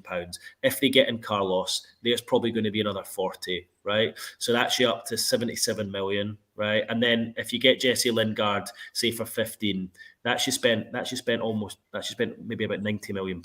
It's like ridiculous. You can't keep spending money. So I feel, and I said this last night as well, I might be wrong, and again, this is just kind of reading between the lines, but I feel they're more likely to try and get a striker in on loan between now and the end of the window and look to bring in like a project signing like Ekitike in the summer if you're still in the Premier League. That's what it feels like to me. I don't think they're going to go away and throw 30 million on a striker and then 40 million on a centre-back. I just don't think you're going to do it. No, that seems more than reasonable. And like you said, it's about that forward planning without spending too much money in this window, and you could quite easily do that with all the links that we've had. We haven't even talked about Darwin Núñez, that's been quoted £50 million on that, and I know Pete Graves that tweeted something out about Núñez being a potential as well. Yeah. So I mean, like he's another one. He's another one that there's interest in. He's another one that there's interest in. But again, it's just difficult with the figures. I think that are being quoted. I think it's difficult, and I think with Chris arriving, it's probably not their priority at the moment. Yeah. Do you think as well, Keith, just to add into that, do you think as well, like obviously we'll have our top targets and then we're working our way down the list, but there'll also be an element of, keep our powder dry for the summer, because maybe targets 1, 2, and 3 aren't available now, and they've said, listen, if you stay up, come back in the summer, and I might be interested. Yeah, absolutely. I think the summer window, if you stay up, will be enthralling, because I think you're going to sign players, and I think it'll be a lot easier to get them. I think the only thing that's putting players off at the moment is where Newcastle are in the league, and players don't fancy coming and playing in a relegation, but unless they're just desperate for game time, and I think there'll be a number of players who've been mentioned already who will come back into the thinking in the summer. They'll have short-term targets and long-term targets. But right now, Eddie Howe wants players in who've played in the Premier League before, who he knows are battlers, and he knows what he's going to get from them. I think with guys like Ekitike and Zapata and all these other ones mentioned, you don't really know what you're going to get from them. And are you going to put a player who's already in the squad out of the Premier League 25 squad to bring someone in who you don't know what you're going to get from. And I think he's at a stage where he kind of just wants to try and test it at this level. And I think that's where it's got to. He wants players he knows that are going to be up for the battle. This isn't a project right now. This is not a project. This is a muddle through until the end of the season, and then the project begins in the summer. Keith, have you got time for a few questions from the chat before you go? Could probably a couple of calls. I'm on a call. I'm meant to be in a call very soon with someone, hopefully transfer related. So I'll give you a shout if I need to go. But yeah, fire a couple at me. Yeah, no problem. I know Rich is on the button tonight. Yeah, I'll just go through. This is one that was obviously picked up on last night, but Mike had mentioned that Ali McCoist's really your most famous contact on your phone. No, that wasn't what happened. He said to me, "Go through your phone and scroll through, and I'll tell you when to stop." And he stopped, and it was a Sunderland player. He goes, "Right now, we need another one." So I went through, and I was on M, and I was just scrolling, and that was what came up. That's all that was. He's not listening. He's not listened to the question. Do you know what? I should have had a look. I should have gone through it last night and actually found out the most. Do you know what? I'm quite intrigued. I'm going to try and find out myself when I've got. But the amount of names in here, it's going to take too long to go through it all. So he wasn't the most famous. He was. Say that again. That's froze, is he? No, I'm not frozen. No, I was going to say, you'd have to take your call, look at the names, and come back on because we'll still be on. All right, I've seen enough of us already. I'm going through just now. I'm trying to find out. Chris Dawson's got a good one for you, Keith. He said, give us an honest prediction of how you think things will look on the 1st of February. I think you get... it's hard because it's because both the Lingard and the Carlos deal are kind of really touch and go. It's hard. I think you'll push the boat out to get a centre-half because you need to. I think if you get to the end of transfer window, you've not brought a centre-back in, I think that will be a real mistake. So I think you'll push the boat out for a centre-back. I think I've got a feeling Carlos might come in next week after he plays for Sevilla at the weekend against Celta Vigo. You'll have to break the bank, but I think he'll come in. So I think you'll get centre-back. I think you'll get a striker on loan. And I think you might get Jesse Lingard. So I said last night, 3 more signings, and I'm going to stick with that. I think 3 more on top of the 2 you've already got. And I think if you get those 2 plus a striker on loan, I think that'll be a decent window, given how difficult it is to work.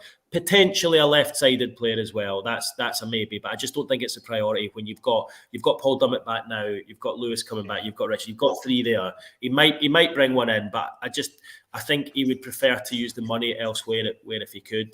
So So I think it's going to be a busy week next week, and then you've got the issue with if Sean Longstaff goes out. Well, it was Rafa that wanted him at Everton, so that's not going to happen now. But if something like that came up and someone came in for one of the players and Eddie was happy for them to go, you then can go and bring someone else in. So I honestly think it's going to be a bit, and it's been crazy so far without a lot happening. But I just think, and just from what we're hearing from various sources and agents, us at Sky Sports News think next week, as the week goes on, it's going to be carnage. Honestly, I think it's going to be it really is. Because everyone's been keeping her powder dry for 2 weeks, and I think next week's going to be crazy. I really do. Wow. Kieran said, can you see any shock departures? No. I honestly can't. I think that the Longstaff one was surprising. But then you look and you're like, well, it's Rafa. Rafa liked him. He was getting him on the cheap. I think the offer was just over £1 million. So like it was a no-brainer for him at the time. So I think he'll probably stay now because obviously Rafa's left Everton. So I think he'll stay. His contract's running down. Will Newcastle give him a new one? We'll wait and see. Can I see any shock departures? Really good question, that. It's a kind of the one where you could see things changing defensively just purely for the fact that there's obviously been so many goals conceded. But I think with the injuries you've got there at the moment, you probably need the players there for like squad numbers. So I think the defence will change a lot in the summer. But, you look at guys like Fernandes and Scher, they could potentially be moving on. Lascelles has been there for a while now, and yes, he's the captain, but it might come to the time where he might want to change. And I don't think anyone will move this window because the need for defenders, but maybe like these players will move in the summer. Any shocked? Nothing shocked. I mean, who would be a shock? The only shock departure you would get would be sort of St. Maximin or Wilson. Wilson's injured. St. Maximin, I think from what I'm hearing, I think his buyout clause is so high that it'll be difficult for anyone to afford him. Okay, Keith, we know that you have to go. But we've got one question from our sponsor, Bronwyn, who's got Black and White Army. And she just basically wants to know, are you single? Oh, Bronwyn. Yeah. Oh, no comment. Deadly. Brilliant. I'm not. Let's just say I'm not married and I don't have any kids. So there you go, Bronwyn. You heard it. That's an exclusive. But yeah. So I mean, I'm probably. Let's just say I'm probably borderline single at the moment. It's a deal. It's a deal that's on the edge. Like it could go either way. I don't know if it depends. Depends if she meets my release clause. I don't know.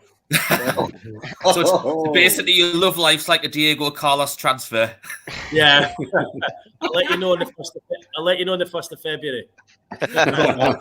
Yeah. Brilliant. Get the deal done before the 14th. That's a bet anyway. Keith, it's been an absolute pleasure to share this over an hour with you, mate. Thanks, Keith. Thank you, Keith. Massive thank you. Thank you for firstly responding to our message, and thank you again for taking the time. I know it's been an absolutely mad few weeks for you, and I'm sure it's going to be a mad another few weeks for you. But look, thank you for coming on. Thank you for taking the questions and the time. We'd love to, if available, have you back at some point. We're having your good friend Pete Graves on the show later on down the line. We'd love to have you on together potentially. But yeah, when all this madness is been and gone, we can focus on the football.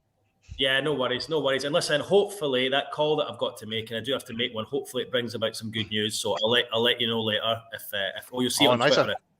So lovely. Thanks, Keith. All right. Super. Thanks, Keith. Cheers, guys. Thanks, mate. Lovely to meet you. You too. Take care, mate.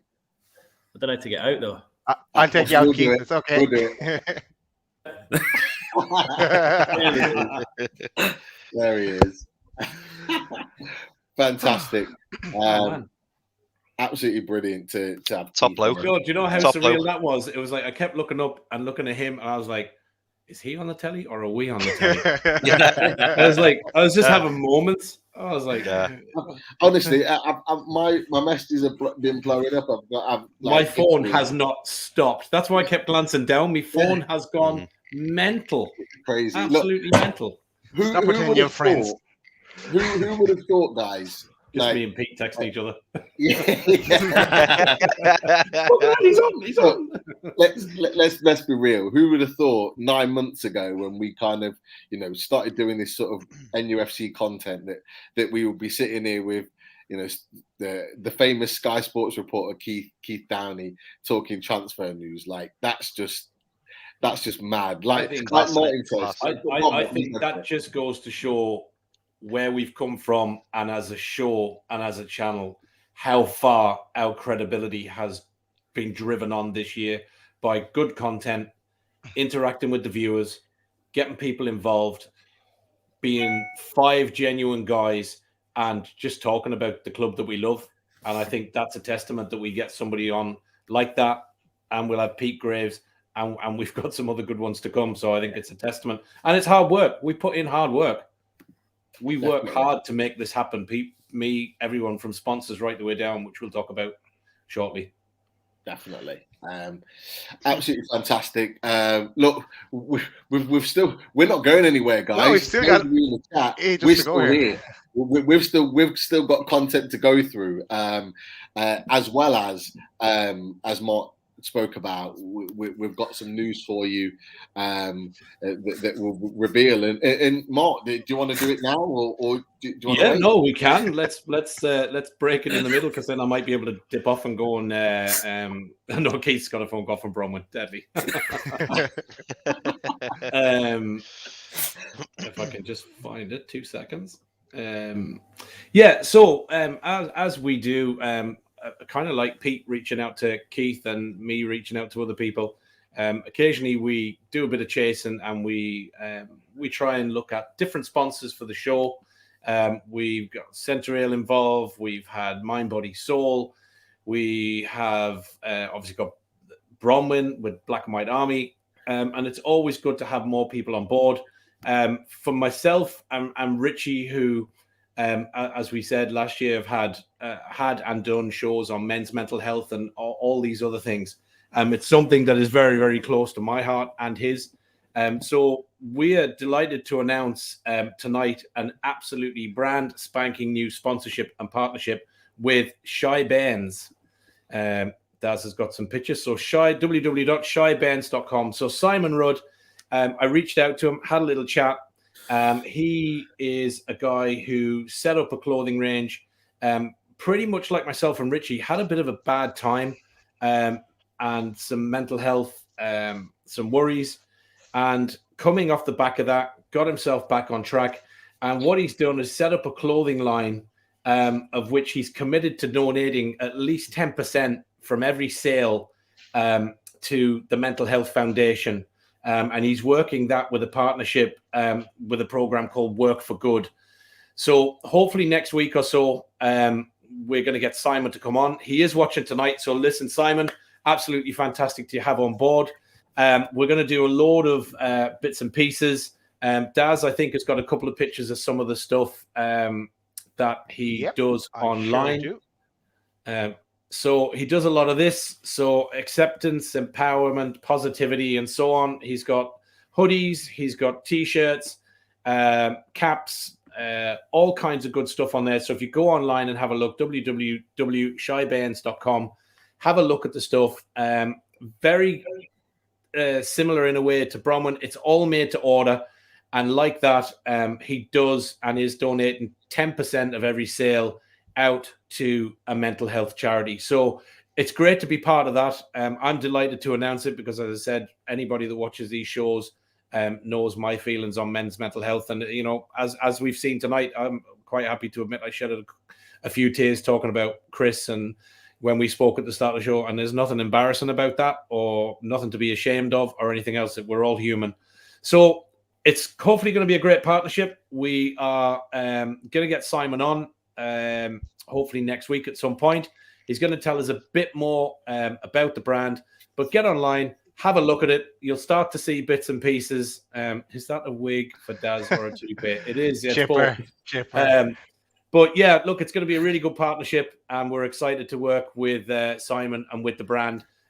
He is also going to jump in with the membership draws that we do. So with Bronwyn now, we'll do our membership draws every month, but we've now got added kit from Simon, who has said he will throw up stuff every month as well for us to give out to members.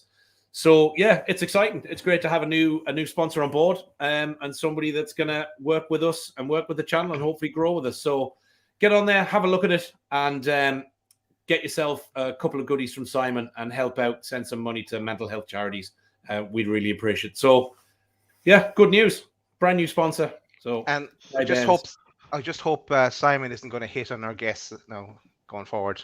No, I don't think he'd be looking for a date from Keith. No, I think you're fine. But look, we can get him to confirm that when he comes on. But no, haven't chatted to him the last couple of nights. No, I think Keith's fine on that front. But yeah, look, it's great. It's I'm delighted to have him on board. And like I say, the mental health piece really is something that's close to my heart and Richie's. So it's great to be able to. Hopefully, there's 200 plus watching tonight. Go on there and get yourself a T-shirt, and that money goes to a really great cause. So brilliant. While we're at it, we better mention Black and White Army and Bronwyn's clothing range, the limited edition collection. And yeah, Bronwyn should be due to come back on with us and tell us about that new brand at some stage. But get on there if you haven't been on there already and pick yourself up.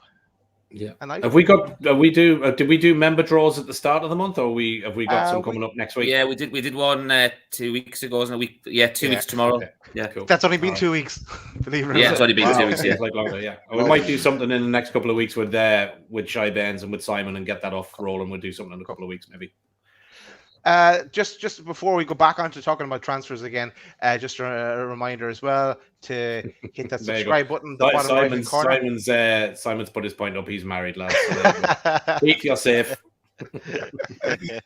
And yeah, hit that subscribe button, bottom right-hand corner, red button. And as someone else found out tonight as well, you can become a member by hitting that join button. It costs $1.99 per month. And as Martin has mentioned, there are prizes to give away, and to get your name into the big wheel. That's the best thing. Right, yeah, back to transfers, Pete. Love it. And look, we have the returning Lee Davey. He was gutted he couldn't make it last week. He was unwell, as was his family. But he's back with his videos with regards to the update on all things French football.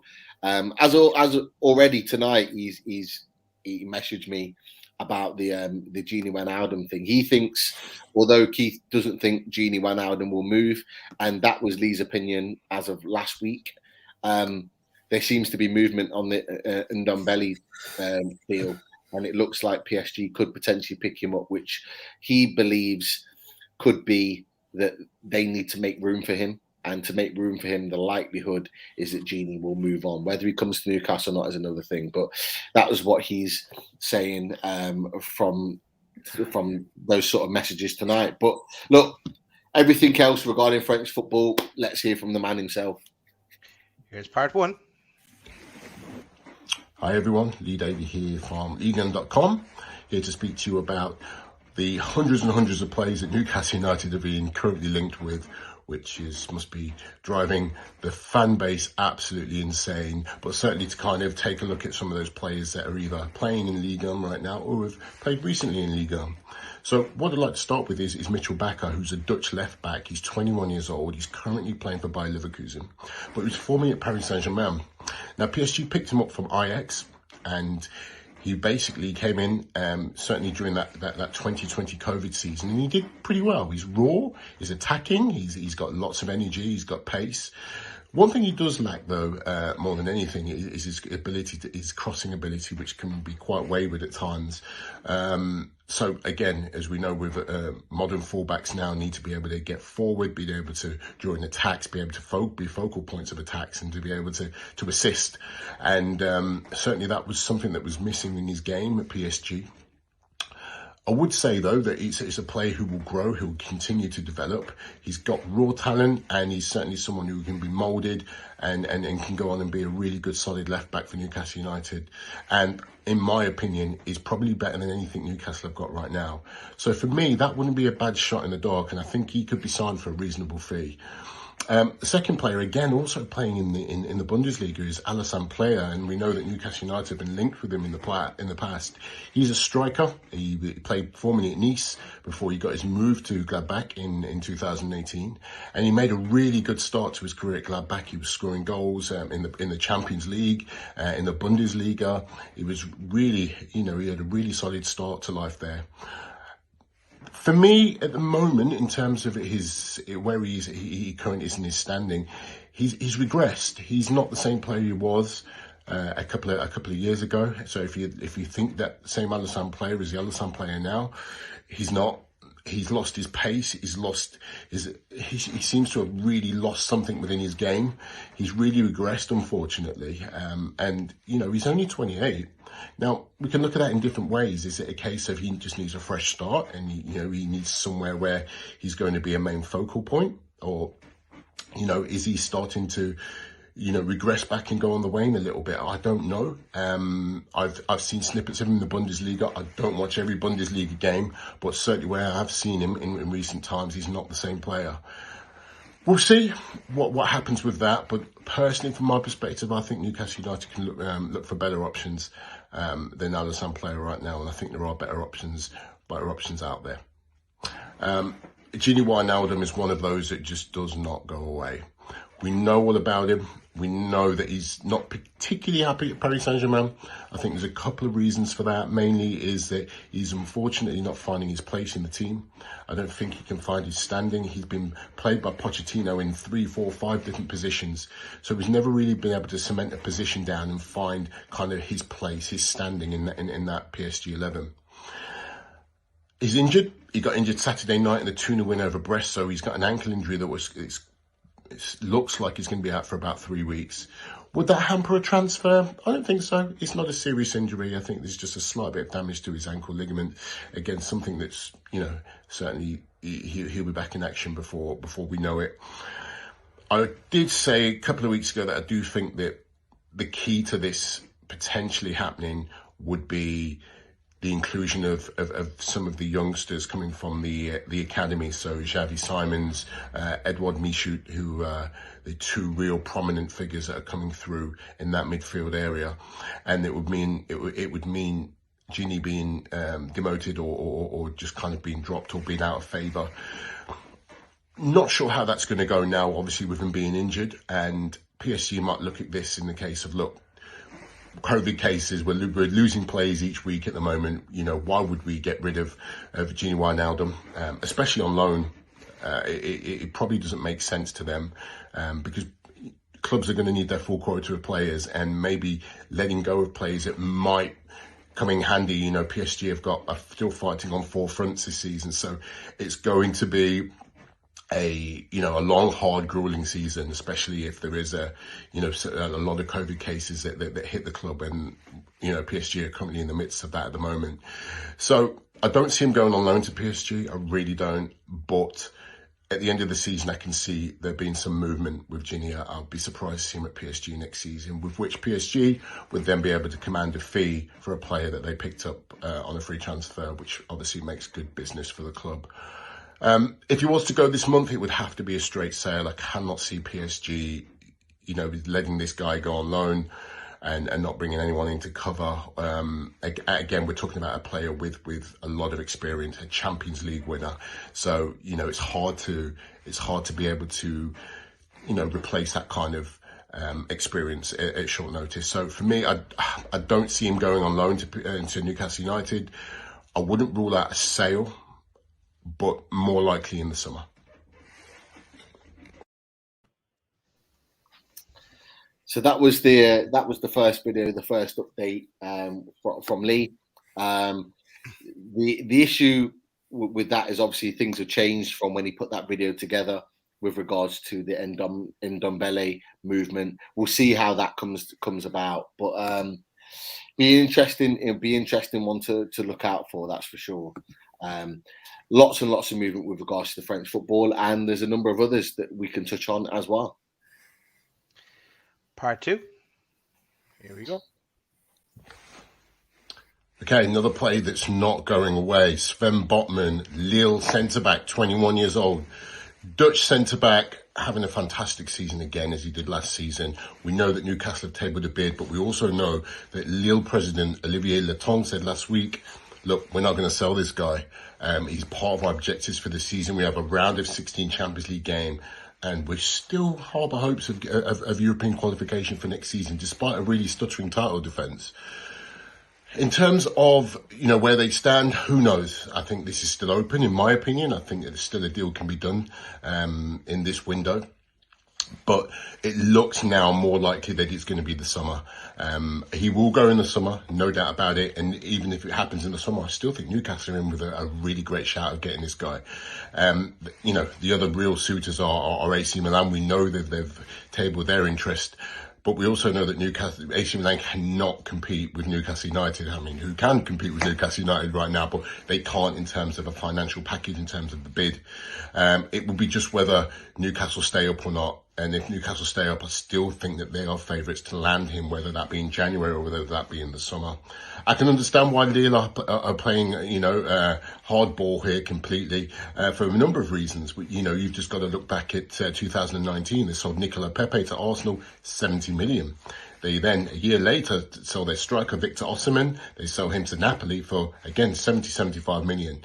So, you know, when we're looking at the price for Sven Botman, a really young up-and-coming centre-back, it's no surprise that they're going to be looking north of £50 million. But again, whatever fee that ends up at, I don't know. But for me, I'm still very confident that he will make the move to Newcastle United. I feel that that's something that certainly can be done.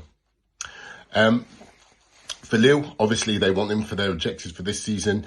Hey, Lille have quietly gone 14 games unbeaten, and I think are quietly confident, looking at Chelsea's form, that they can turn Chelsea over. Again, they're not going to be the favourites, of course, but they've got the second leg at home in the Champions League. And, hey, they conceded 4 goals in the whole group stage. They don't ship a lot of goals. Sven Botman's a big part of that. Another player, again, who Newcastle has been linked with, Seko Fofana. Everyone's linked with Seko Fofana. Everybody wants Seko Fofana. Why? Because he's the best player in Ligue 1 by an absolute country mile right now. He's been phenomenal. Again, scored the winner against Saint-Etienne on Saturday. If you've not seen it, guys, go check that out. Incredible 95th minute winner for Lens. He is Ivorian. So why is he not at the African Cup of Nations? He decided not to go because he wanted to put his international career on pause right now so that he can focus on his club career. And boy, is that really, really paying off for him. He's, again, in the form of his life. Again, a lot of clubs looking at him. From what I hear, PSG is certainly keeping an eye on him and keeping tabs on him. We'll see if anything materializes with that. He's a Paris-born guy, so I don't know if, you know, his allegiances will be there. But we'll see what happens in the future. There will be teams that will come in from abroad in France domestically, and teams from abroad that will certainly be showing an interest in him. Newcastle United being one of them. And why wouldn't Newcastle want a player of this style, of this ilk, in this kind of form at the moment?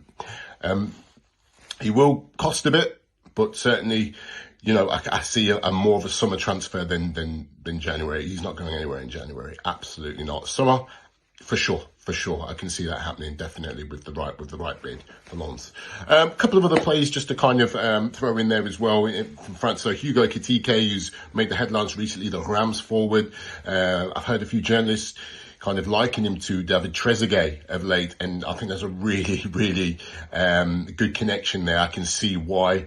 Great finisher, great great touch, good with his feet, pacey, good in the air. You know, he's literally got everything. But again, he's young, he's raw, he's talented. We'll see where he goes. I know he's been linked with Chelsea, but I'd like to see if he does come to the Premier League. I'd rather see him go to Newcastle, not just because of your channel, of course, but also because I think he'll be able to develop there a lot better than he would, being back up to a Romelu Lukaku, a Timo Werner. He would certainly get game time at Newcastle and be able to develop and certainly go on to be a really, really good striker. He's got all the attributes there. So if you've not seen him, go check him out at Rams. Really, really promising forward who I can see in the Premier League certainly in the short term. Steffi Mavididi, he's English. Started at Arsenal, went over to Charlton and made that leap from Charlton to Juventus, which obviously never ever really happens. And he's ended up at Montpellier, where he's really finding his feet there. He's a left-sided attacking midfielder or forward. He's started to add goals to his game this season, and never shy to have a run at a fullback. We know that the Geordie faithful love that. They love their wide players, those tricky wide players who, really try and make something happen. He would certainly in the future, if he continues to progress, he would, potentially be a good signing. I don't see him going anywhere anytime soon. I think he's still got some work to do in Ligue 1 and some development certainly in the French league, and certainly not a player for this window for Newcastle. So we'll see what happens in the future with him, but certainly a promising player as it happens right now. Who are we at? Ludovic Blas, Nantes, again, midfielder, 24 years old, good player. Kind of like their playmaker, really gets them ticking. Started to add more goals to his game. Very good individual footballer.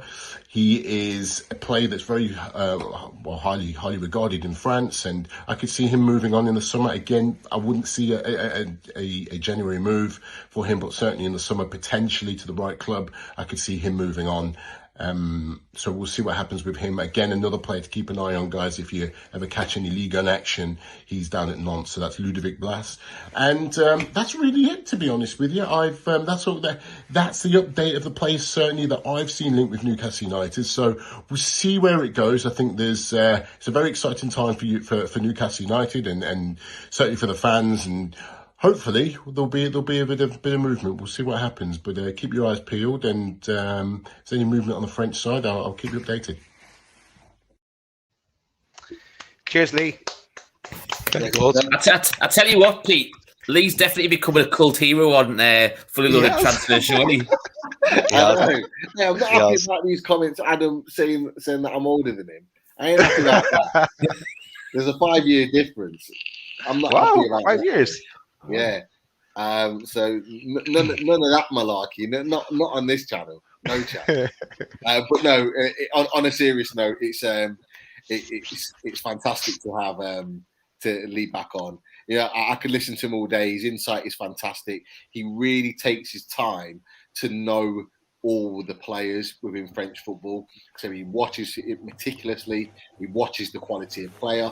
He watches for the up-and-coming players. So there are a number in there as well. Steffi Mavididi, who has been linked a little bit with Newcastle. Not as much as your Hugo Ekateke's and one or two others, but there are a number of players that he will know about in a little bit of detail as well.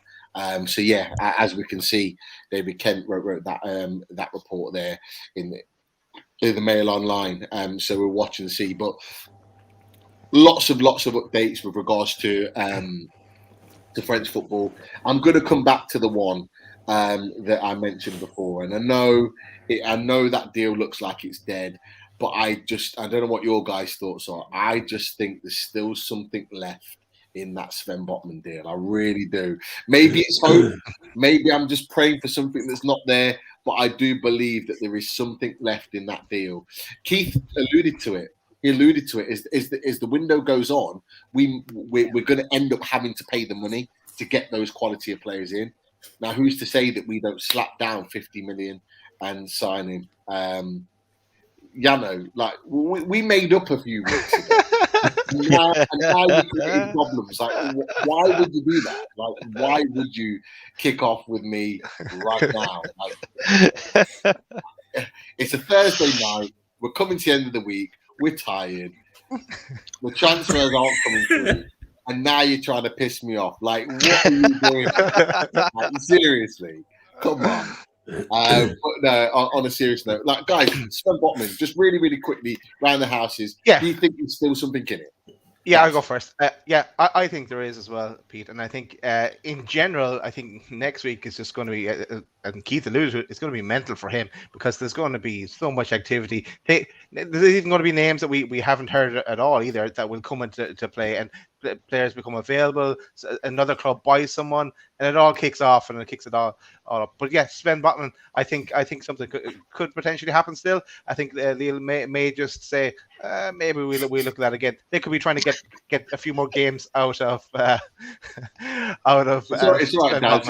It's just Yano trying to piss me off. That's all. That's what it is. Mark, Sven Botman, is there life left in it, or are you thinking it's done?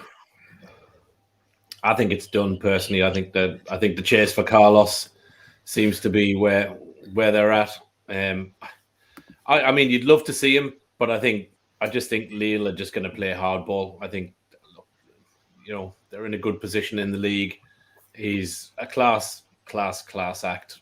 I will be surprised. Like you, Pete, I'd love it to happen, but I think there's more hope in the Carlos deal going through than I think there is that one. That's just me personally.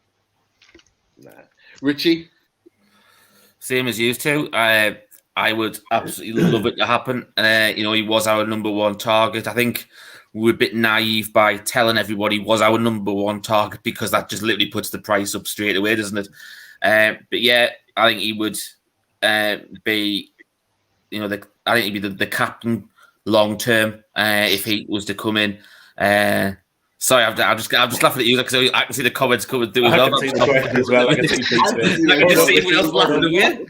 I'm just thinking if I said something wrong again, that was that. You know what I mean? No. No, I think I love Sven Botman. I think it might be one that goes down the wire, but I must admit, lads, I know that Keith mentioned before that a lot of these names will come up again, possibly linked in the summer.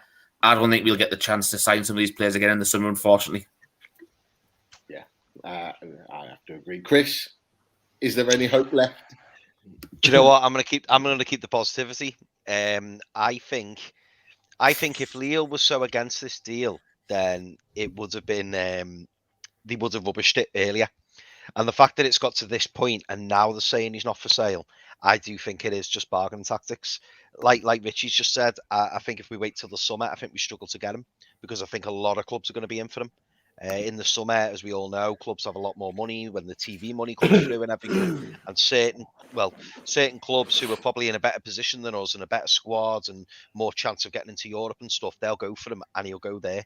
Whereas if we go in for him now, offer him, that fantastic wage, it could be that Lille are just kind of, saying, well, if you want him, let's see the money. And maybe we're focusing on this Carlos deal because we know that nothing's going to happen until later in the window. Maybe we go back and say, I don't know, I'm throwing figures out here, but say we've offered 35 and they've gone no, but they're tinkering a bit with it. Maybe a couple of days before the transfer window, we go 45 mil there, cash, and they might just go, we're going to have to take this, and they just take it. I don't think there's any point in negotiating now because, as Lee said on the video, they're going to want to keep hold of him maybe. But if money does talk, doesn't it? And maybe it is something where when there's only, 24, 48 hours, they might bottle it and just go ahead, do the deal. And another thing as well is we said it last week with the Watford game, but the Leeds game, if we get a win, like the picture changes a bit again, and it might build a bit more confidence into players changing their mind or give us another look at Newcastle kind of thing. But so watch. I think it's good that Chris has got the positivity though, because he's got 3 weeks worth built up that he hasn't been on the shows. So good. I was waiting for you to mention that. I know. I'm trying to be nice tonight to everyone. I don't know. You got 2 hours of it. I just thought it was funny. I'm going to keep the positivity. You've been laid on your bed playing fucking Jenga for the last God knows how long. Do you know what I mean? Jenga. You and Summer, you've been like, Summer, will you go and get your dad some toast? I'm feeling poorly. Summer, will you go get your dad a cup of tea? I fucking know exactly what you've been up to, mate. Fucking dodge. It is nice to have you back, though. Nah, it made us to be back, boys. The point that I was going to make about Botman is, I think Lee alluded to it as well, is that if you look at the last 2 real big deals that Leo sold, one of them was Osimhen for 70-odd million to Napoli, and then the other one was Nicola Pepe. Both big deals sold for big money, and they were sold on for big money at that point. So 35 million for Botman, and they're thinking of the previous deals that they've sold off for. There's a lot more in that, in my opinion. But it's the one that we'll wait and see. The one I'm interested in is the Michelle Bakker. There was reports on there, and I know Daz put it on early, that there was an actual bid put in. That was a report that came out today, so that would be interesting to see how that materialises. Of course, he's not going to be ready for the Leeds game. We won't get any players in by then. But as Simon Jones has reported in the Daily Mail, that there's a bid there for 14.5 million. So one most definitely to watch there. And one thing to note on that when he was at PSG under Thomas Tuchel, he played a lot of football. Thomas Tuchel liked him a lot at left back, and Kurt Zouma, if I pronounced that right, who's still at PSG, was kind of outed. He wasn't part of his plans whatsoever, and we know how technically gifted as a manager Thomas Tuchel is. So if he can get him playing at PSG and have him as a regular in his team, he's clearly a player to work with. Posh didn't rate him. Posh kind of kept him out of the team, and that's why we accuse him. But someone like Tuchel likes you and rates you and sees quality in you, then Well, what I was we're going just to say? about to say that, Pete. Just about to say that. Somebody put it in the comments before, and Adam Bailey's just said it as well. I think it's, but I'll just flash it up now, saying I do think us going for Baka could tempt Botman. They both play for the Dutch under-21s, and it's a great shout. Really is. They'd be playing right alongside each other, the left back and the left centre back. That would be ideal, and then they clearly know each other. So again, is that a move to sweeten the deal and maybe sweeten some other deals, maybe some statement signings? Who knows? But we'll wait and see on that. But look, any other signing, any other deal. Thanks, Jeff. Thanks. Oh, Grapevine Jeff on the case.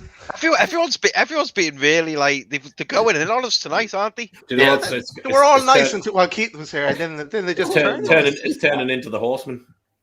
The what? but yeah, I think all the deals, unless you guys have got ones that you want to talk about, I think can wait for another week to see how they materialise. I think next week's going to, like you just said, it's going to be a bit of a mad one. Yeah. I've got one question to throw at everybody. It's not necessarily transfer related, but I was just interested to know your thoughts on the statement put out by Dembele. Yeah, interesting. There he is. Yeah. Can you give us a summary, Matt? Just to go for it. Not. I actually haven't got it, but I just. I've seen it. I thought you were looking at it. Sorry, Holly, Matt. you're not You're meant to looking put down. me on the spot. Hang on. Let me see. Let me see. Can I find it? Yeah, sorry. I thought you were looking at it. No, it wasn't. No, it was something just that crossed my mind. I was just thinking about something else completely different. But thanks for putting me in the spotlight.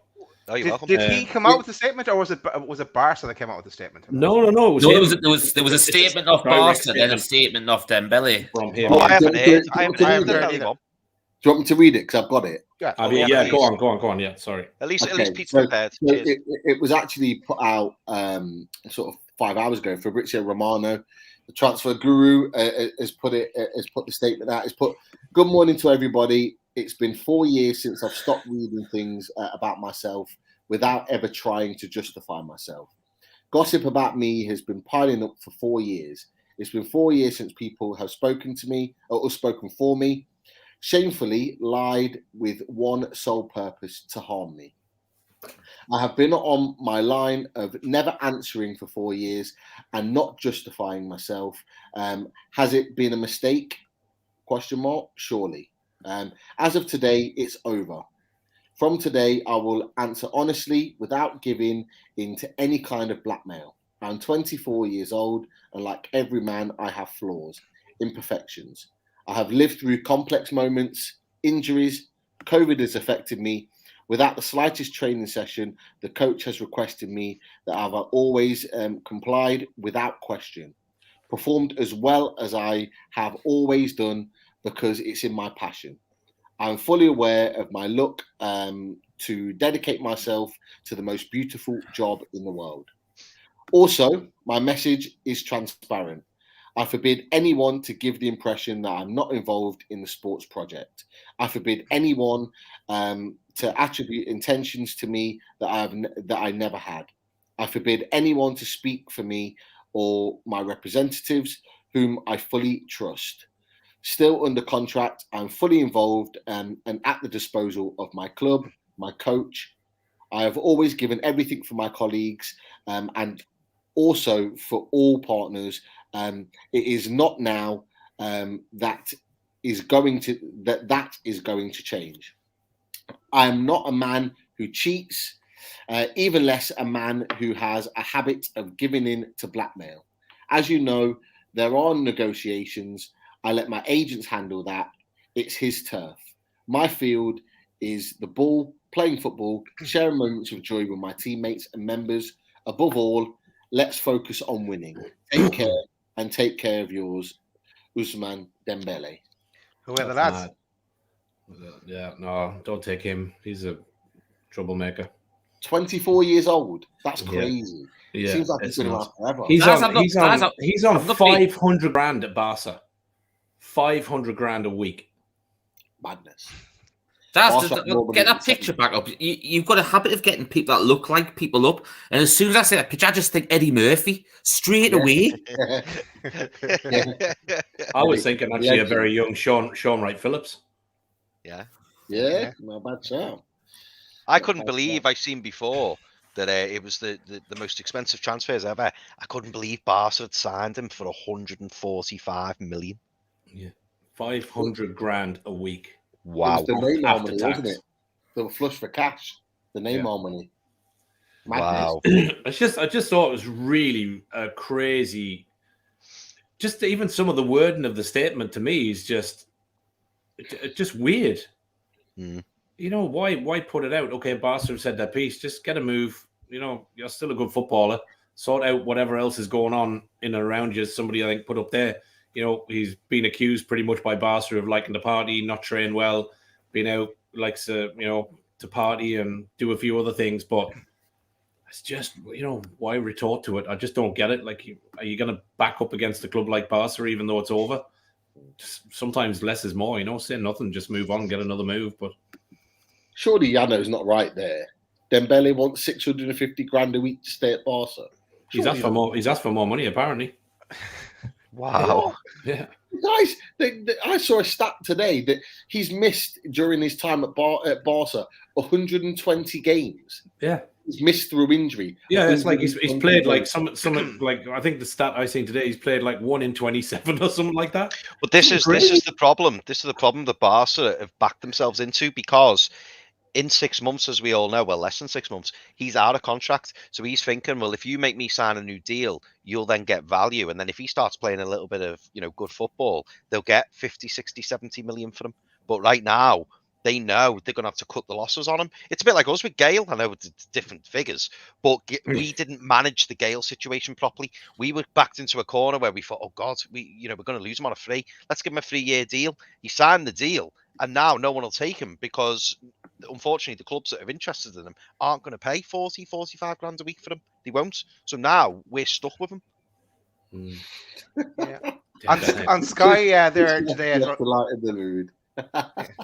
On Sky there around 12 o'clock today, they were saying that the last season he's played his most games he's played for a while, so that they reckon that he was on the way back from injury. That was the comments they were saying. But, we shall see. Was the quick fire, Marty? You were saying about a quick fire. Were you going to ask whether we take him or not? If it was going for like 15, 20 million, which is meant to be the price? I would, me personally, I wouldn't take him. You can't trust him, not on that money. You're gonna hugely dent your wage bill, where you could get 2 or 3 quality players in for the amount of money that you're going to have to pay as well. Yeah, you have to consider financial fair play, right? And you got to upset everyone, aren't you? If you've got, it's also about the player that you're bringing in. If you go back to the signings that we've made so far, and you look at some of the ones that, if you look at, a Carlos, or you look at, Trippier that we've already brought in. One of the things we spoke about last week is, and Keith has said it there about Eddie Howe wanting to bring in proven battlers, people that can hit the ground running. The other thing we said last week is, so far, all the signs that have come in, they're leaders. They're giving the team the leadership that it hasn't had. Not. So he, to me, Dembele is not a player that brings in leadership or can bring additional harmony to that dressing room. I think you bring in somebody like that's off the back of 500 grand into a relegation battle. I think he fucks up your dressing room. I don't think he makes it any better. Put it that way. Plus, he'd be on 200, 250 a week, and other players would be looking at him going, he's getting double, triple, 4 times what I'm getting, and he's not performing. Yeah. You wouldn't do it. I don't think Howe would. I think it's just not a player we're into. I don't think. Just some of the other players that Lee mentioned tonight and the previous shows, like the likes of Favre and Blas, that they'd a lot cheaper options in the long run, and something to prove. Be better options for some flair. Well, there was a report out the other day about Ludwig Blas. I think 1 or 2 may have watched him last Friday when he was playing for Nantes Friday evening. He could be available for as cheap as 10, 12 million pounds. That's the report that's come out from the boot room. They've likened him to the likes of Coutinho in the way in which he plays.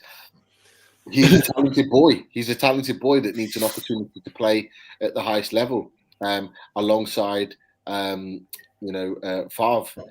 who is as well a very, very talented player. So there's an opportunity there to really go into the market and get these players. Players like Ludwig Blas, you could go and sign, but you can imagine, without asking Keith, we didn't get a chance to, but you can imagine players like Ludwig Blas are probably on the kind of the second list, or maybe even the third, because it's very, very clear that we are going for the juggler. We're going for those top players.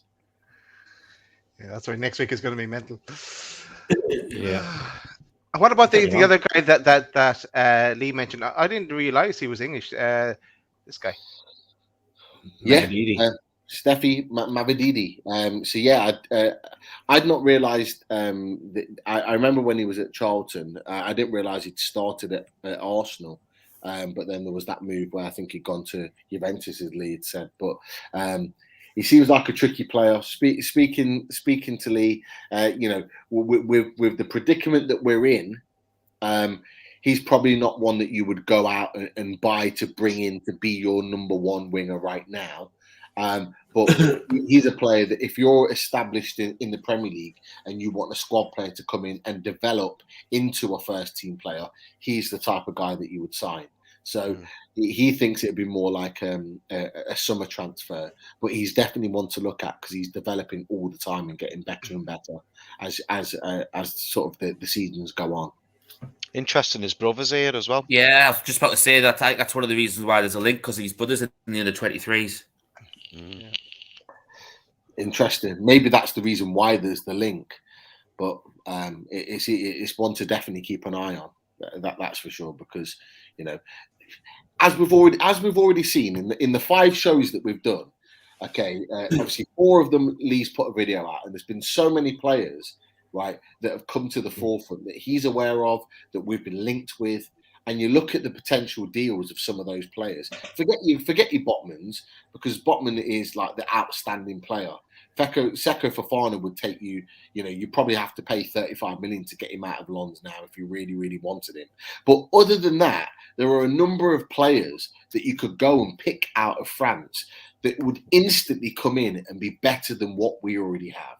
Yeah, instantly better. And I think you get value. I mean, for me, you've only got to look at the 3 lads that Watford fielded last week. Yeah, some decent all young enough players. 2-3 million, 4 million, I think was the max they spent on one of them. Yeah, I don't know the lad's name, but like was that the wing back, Martin? I think so. Yeah, I don't know his name, Chris. I think it was 4 million he paid. Yeah, but they went into that team only a week with their team coming into the team. Trained, hit the ground, and I tell you what, there's none of those players. I looked at that 3 that went into that team and went, yeah, they look like they're struggling.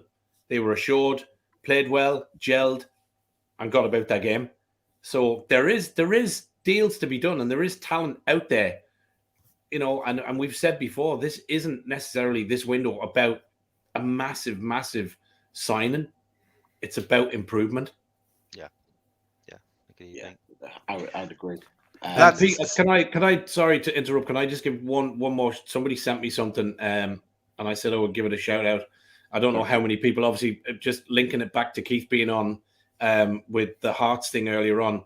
If you haven't maybe not seen it, but a young lad, a young 13-year-old called Devon Gordon, unfortunately took his own life this week after online abuse and bullying. So given the fact we spoke about our good friend Chris earlier on the show, I just want to give a shout out to Devon's family, the supporters up at Hearts, from Newcastle and from the Newcastle fans. It's absolutely shocking that a young kid like that feels the only way to resolve things is to take his own life. It's shocking. And I think the one thing I would say, certainly from my own perspective with the young kids, is bullying at any stage is not right. It's cowardly. And if you are somebody that is doing that kind of thing to kids that age, and that's the result of what happens, you should be absolutely ashamed of yourselves. And this channel, and certainly not any one of these lads on this show tonight with me, condones anything like that. So rest in peace, little man. And I'm sorry that that was the only way you felt you could resolve things. It's an absolute disgrace the way that these things happen, and my heart goes out to his family. It's just awful. So I just wanted to give that a shout out, and to the supporters of Hearts and everybody else. So Devon Gordon, 13 years old, man. It's shocking. Cheers, Mart. Just to bring it back to football for 1 second, and it was a name that we haven't talked about for a long time. I where did he go to? Kamara. What happened? Well, has been very quiet, because us and Man United were linked to him. But will he come back into the picture again next week? I think the big problem is that both us and Man United are not playing Champions League football next season. That's suit him. And I think that's the thing. I think he's holding off. I actually think he's probably got an agreement somewhere, and I think that's why things have gone cold with us and Man United. Could be wrong. We could pull it out the bag and offer a stupid amount of money for someone that's got 6 months left on his deal, and get him in. But I think, look, he had an opportunity to come to us in the summer. He turned us down. I think in our predicament, we were never going to sign him anyway, because I just don't think he was going to take the risk. So I think he'll go elsewhere, personally. But look, there are other players out there. I'll go back to my original thoughts when we first had the takeover. Okay, if we can't get Botman, there's a fantastic midfielder there who's playing very, very well at Lille, and that's Renato Sanchez, who also wants to get out of Lille. I think we spoke about him early on, pre-window, Pete. I think very early. I was watching that Lille game, and he's about the dummy out at one stage when he got taken off. So he's a bit of that in him as well, though. Well, no, he wants out. He wants out. AC Milan showed some interest, but he got priced out of a move there. We've got the money to get him out of there. I think you could get him between 25 and 30 million. And what is he? 24 years old. That's great business. He's been in England before. If you put that money down on the table to Lille, they would consider that. Botman's their masterpiece. Botman's their one that they think that can take them to the latter stage of the Champions League. And what does the latter stage of the Champions League mean? It means more finances for them. And that's the reason why they're going to keep Botman. Renato Sanchez, they can go and replace and get someone else in. It wouldn't even surprise me if they've got Hatem Ben Arfa coming already. He's coming, hasn't he? Pretty much that's a good signing for them. Why didn't we look at that? I would have loved him back. I just think it'll be interesting next week. It'll just be interesting to see at what day does the link for Baz Dost come back up again. One thing's for sure, Hatem Ben Arfa's a hell of a lot better at 34 years old than fucking Jacob Murphy. That is for certain. Yeah. Yes. I think you can dine forever on that goal against Bolton. And the Blackburn in the FA Cup, Mart. Yeah. And the West Brom. The West Brom. Those days back. One day those days will come back. Mate. You know what? There's another two goals that always stand out for me. There was the Aston Villa goal at St James's Park where we drew 1-1. He cuts in on his right hand side and hits it in literally like an arrow in the top corner at the Gallagher area, at the Gallagher end. And then the other one was a late winner against Fulham. I think it was the season after we finished fifth. We were awful that game, and he kind of just cuts inside his left, cuts in again, and then just bends it into the top corner. The guy was a magician, right? That is what Alan St-Maximin is missing. Is that stardust? He's got the skills, he's got the trickery, but he hasn't got that fantastic finishing ability like Hatem Ben Arfa. That's what he needs to develop, in my opinion. Pete, just while we're still on with Lille, and Phoenix Fires put a good point in the chat. This is someone I think we might possibly look at in the summer, and that's if we stay up, and that's Jonathan David. He's not coming to us. He's dead, yeah. That's definitely not. Jonathan David, there's a reason why nobody's coming for him at all, because Lille, if they're going to put 50, 60 million on Sven Botman, they're going to put 80 million on Jonathan David, and that price will stick in the summer as well. So only the top teams will be able to pay that sort of money. It'll be another Nicolas Pepe, won't it? Yeah, price. Yes, a crazy price. That's what they'll do.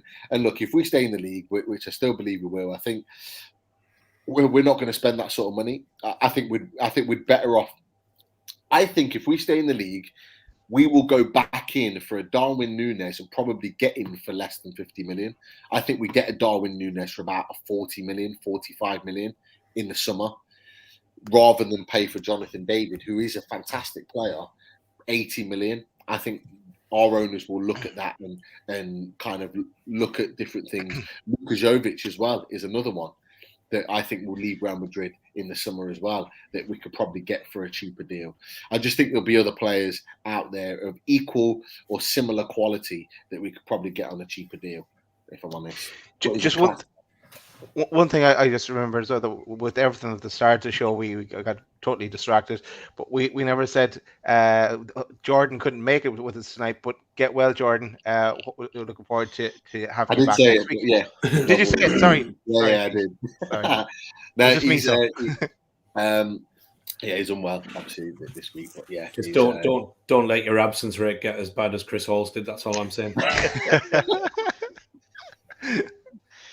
I hope Jordan's better soon. He's a miss on the show, isn't he? Yeah, he is. He is a great lad. Of course he is. For sure. But yeah, I don't know, guys, do you want to finish with some questions from the chat? Yeah, let's well, yeah. To be fair, a lot of the questions that we've got asked to do with all for Keith tonight. Yeah, we'll answer them. We know no one's been done it. No one. Well, okay, then we'll do this one again, then, should we?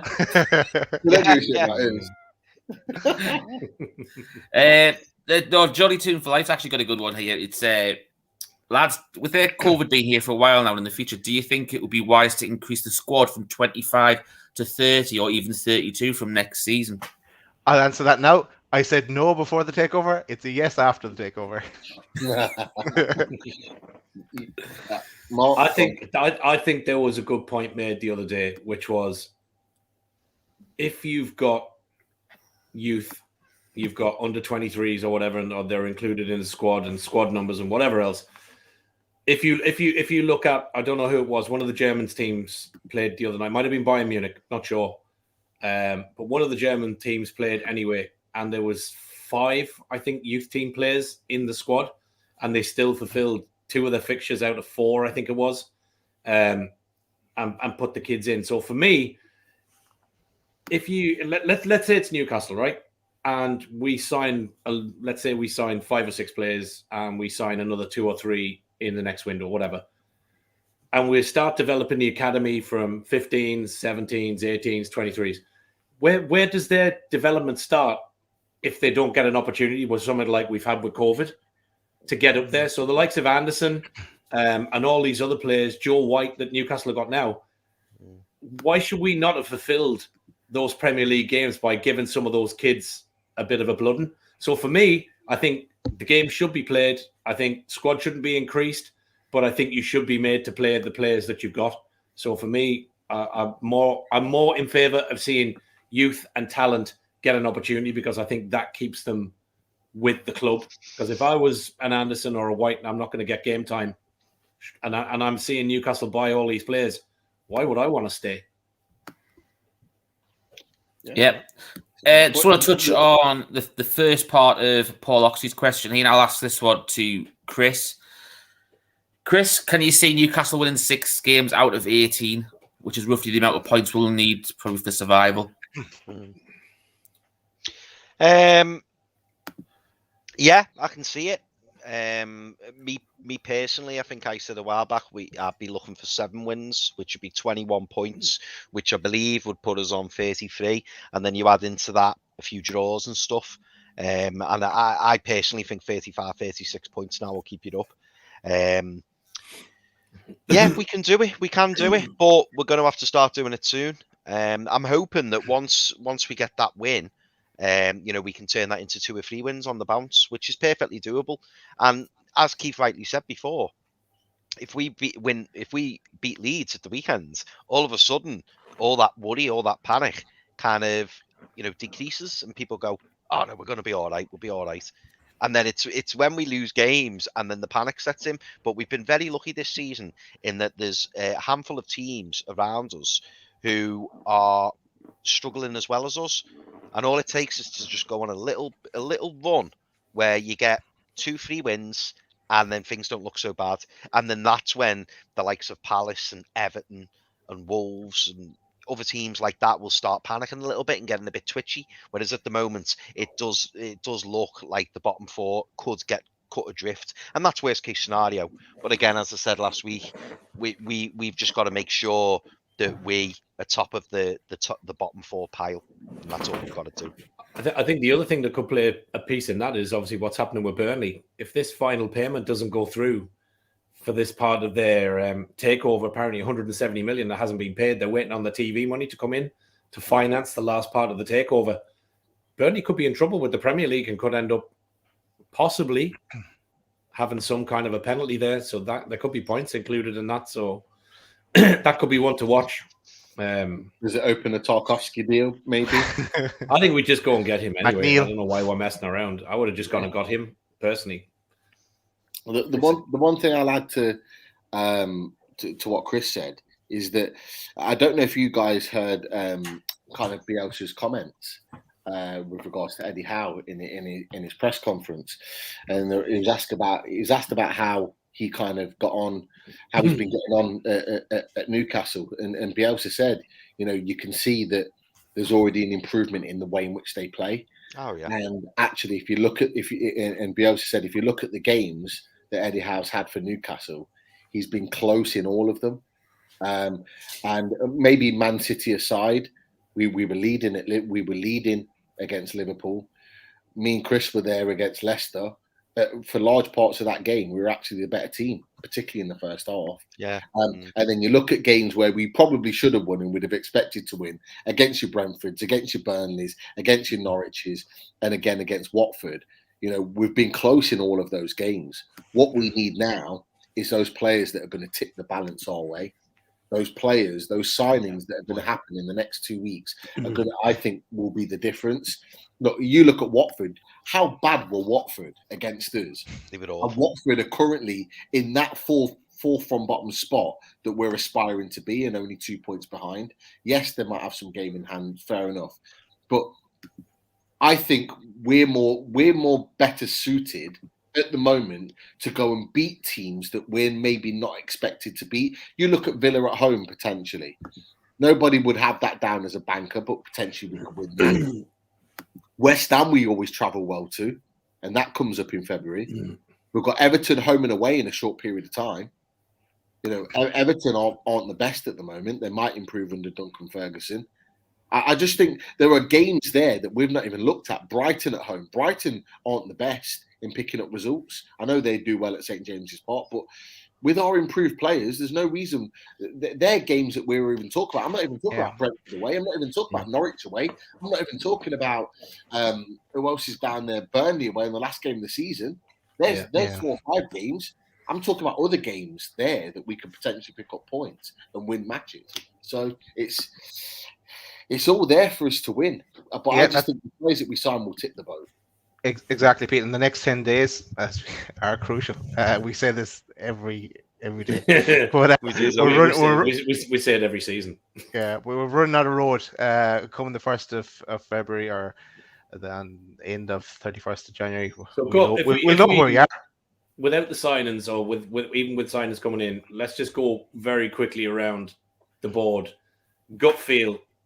So, Pete, we'll start with you. Staying up or going down? Staying up. Said it from the beginning. I still believe we'll stay up. Dazzler? Staying up because it's going to be a massive week next week. Okay. Chris? Staying up because I've got a new mentality now, thinking about the bottom 4, and I'm thinking we'll finish top of that pile, which is Burnley, Norwich, Watford and us. I think we finish above them 3. Okay. Richie? Same. I think we finish top of that mini table. Yeah, I think we stay up, or I think it goes to the last game. Burnley away. Absolutely fucking We're doing that live. We're doing that live for sure. Chris Wood. Burnley away last game. Chris Wood with a winner in the 95th minute. Oh, imagine that. Wow. Oh, wow. Limbs. Oh, God. Right. I think We call it a night. We've got one question to finish on, Daz, just for Pete's benefit. And Jeff wants to know: has he heard anything about John Stone's loan deal? The grapevines, yes. Hey, Jeff, don't rule it out. That we're working through that centre back list. If Diego Carlos doesn't come about, look, I'm not going to get excited here, but look, that's the kind of deal that gets done late in the window. John Stones has barely kicked a ball. And Nathan Ake's played more football than him in the last 6 weeks. Injuries, maybe not. You know, if push comes to shove, Man City are the one team that are probably likely to do a deal with us more than any other Premier League team at a reasonable price. Because they're in a similar boat with us, with the sponsors and all the rest of it. Don't rule it out, Jeff. Don't rule it out. And remember what I will say every week. I'm coming for you. When we get that deal, got him. And he's bringing his brother with him. No. He won't. Boys, just before we finish, I've just been typing away there. Just before we finish, I just wanted to put this, Rich, if you can throw it up, mate. I just wanted to put these fixtures up, which are our remaining fixtures, and I just wanted to know if you think there's 7 winnable games out of those fixtures. So, Rich, if you can see that, mate. There are remaining fixtures. 6 or 7. If Paul Oxley said 6, didn't he? I think we can beat Everton. I think Villa we can win. West Ham, as Pete said, we travel well. I think we probably get beat off Brentford. I know I hate to say that. Brighton could be a draw. Chelsea we lose. Palace I think are beatable. Spurs we get so many probably. Winnable games there, Mark. There is so many. There is. Norwich we need to win. Liverpool we don't. City we don't. Arsenal we probably don't. Burnley we need to. I think there's at least 6 there we need to be picking up maximum points. And if we do that, then I think we're okay. And a few draws. I hope we fucking beat Leicester as well. Yeah. Yeah, fuck's sake, yeah. But yeah, so many games, so many points there. Actually seen a good one tonight. Somebody said, I hear Bamford's out for the Leeds game. And then somebody else put on the tweet, is Lascelles playing? And somebody went, I don't know. And they went, well, if he is, Bamford still scores.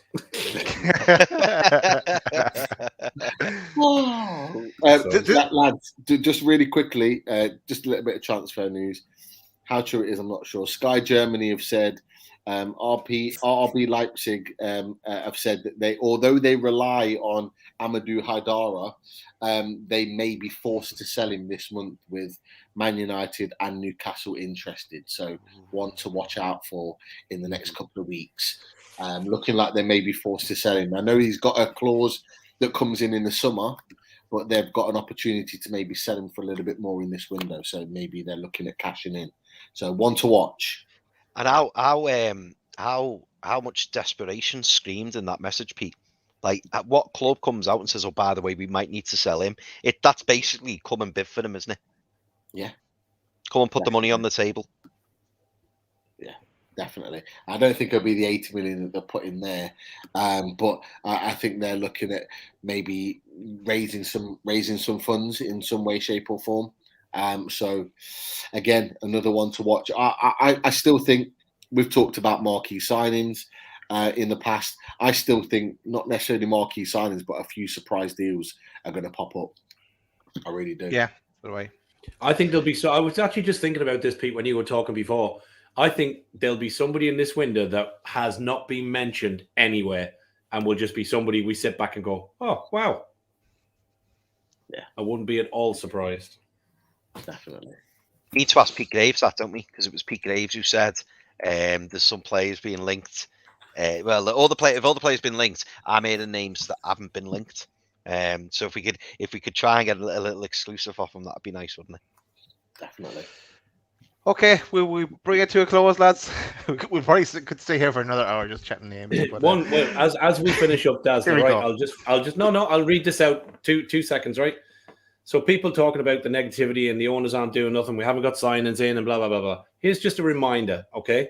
Since the new owners have taken over in October, in that time, they've replaced the manager, removed Lee Charnley, invested in the squad, which they're still looking to do, removed the Sports Direct signs, united the city, brought the buzz back to St. James's, have communicated with fans, have been present at all the games, So if you're criticising them about a January transfer window that we all know is notoriously tough in attracting players, especially when you're out of position, then we all need to give our heads a wobble. You can't put 14 years of neglect right in 3 months and with one window. And on that note, exactly. On that note, we'll bring it to a close. Yeah, just a reminder again to hit that red subscribe button on the bottom right hand corner if you've not done so already. Hit the like button as well. Helps us grow, I guess. Thanks to everyone who joined us tonight. Thanks to Keith and anyone who joined us in the chat. Thanks for all the lovely comments and the text and messages as well that I've been getting as well. Thanks very much to people. It's been a bit of a crazy week, and look at onwards and upwards. Exactly. Take care, everyone. Thanks, folks.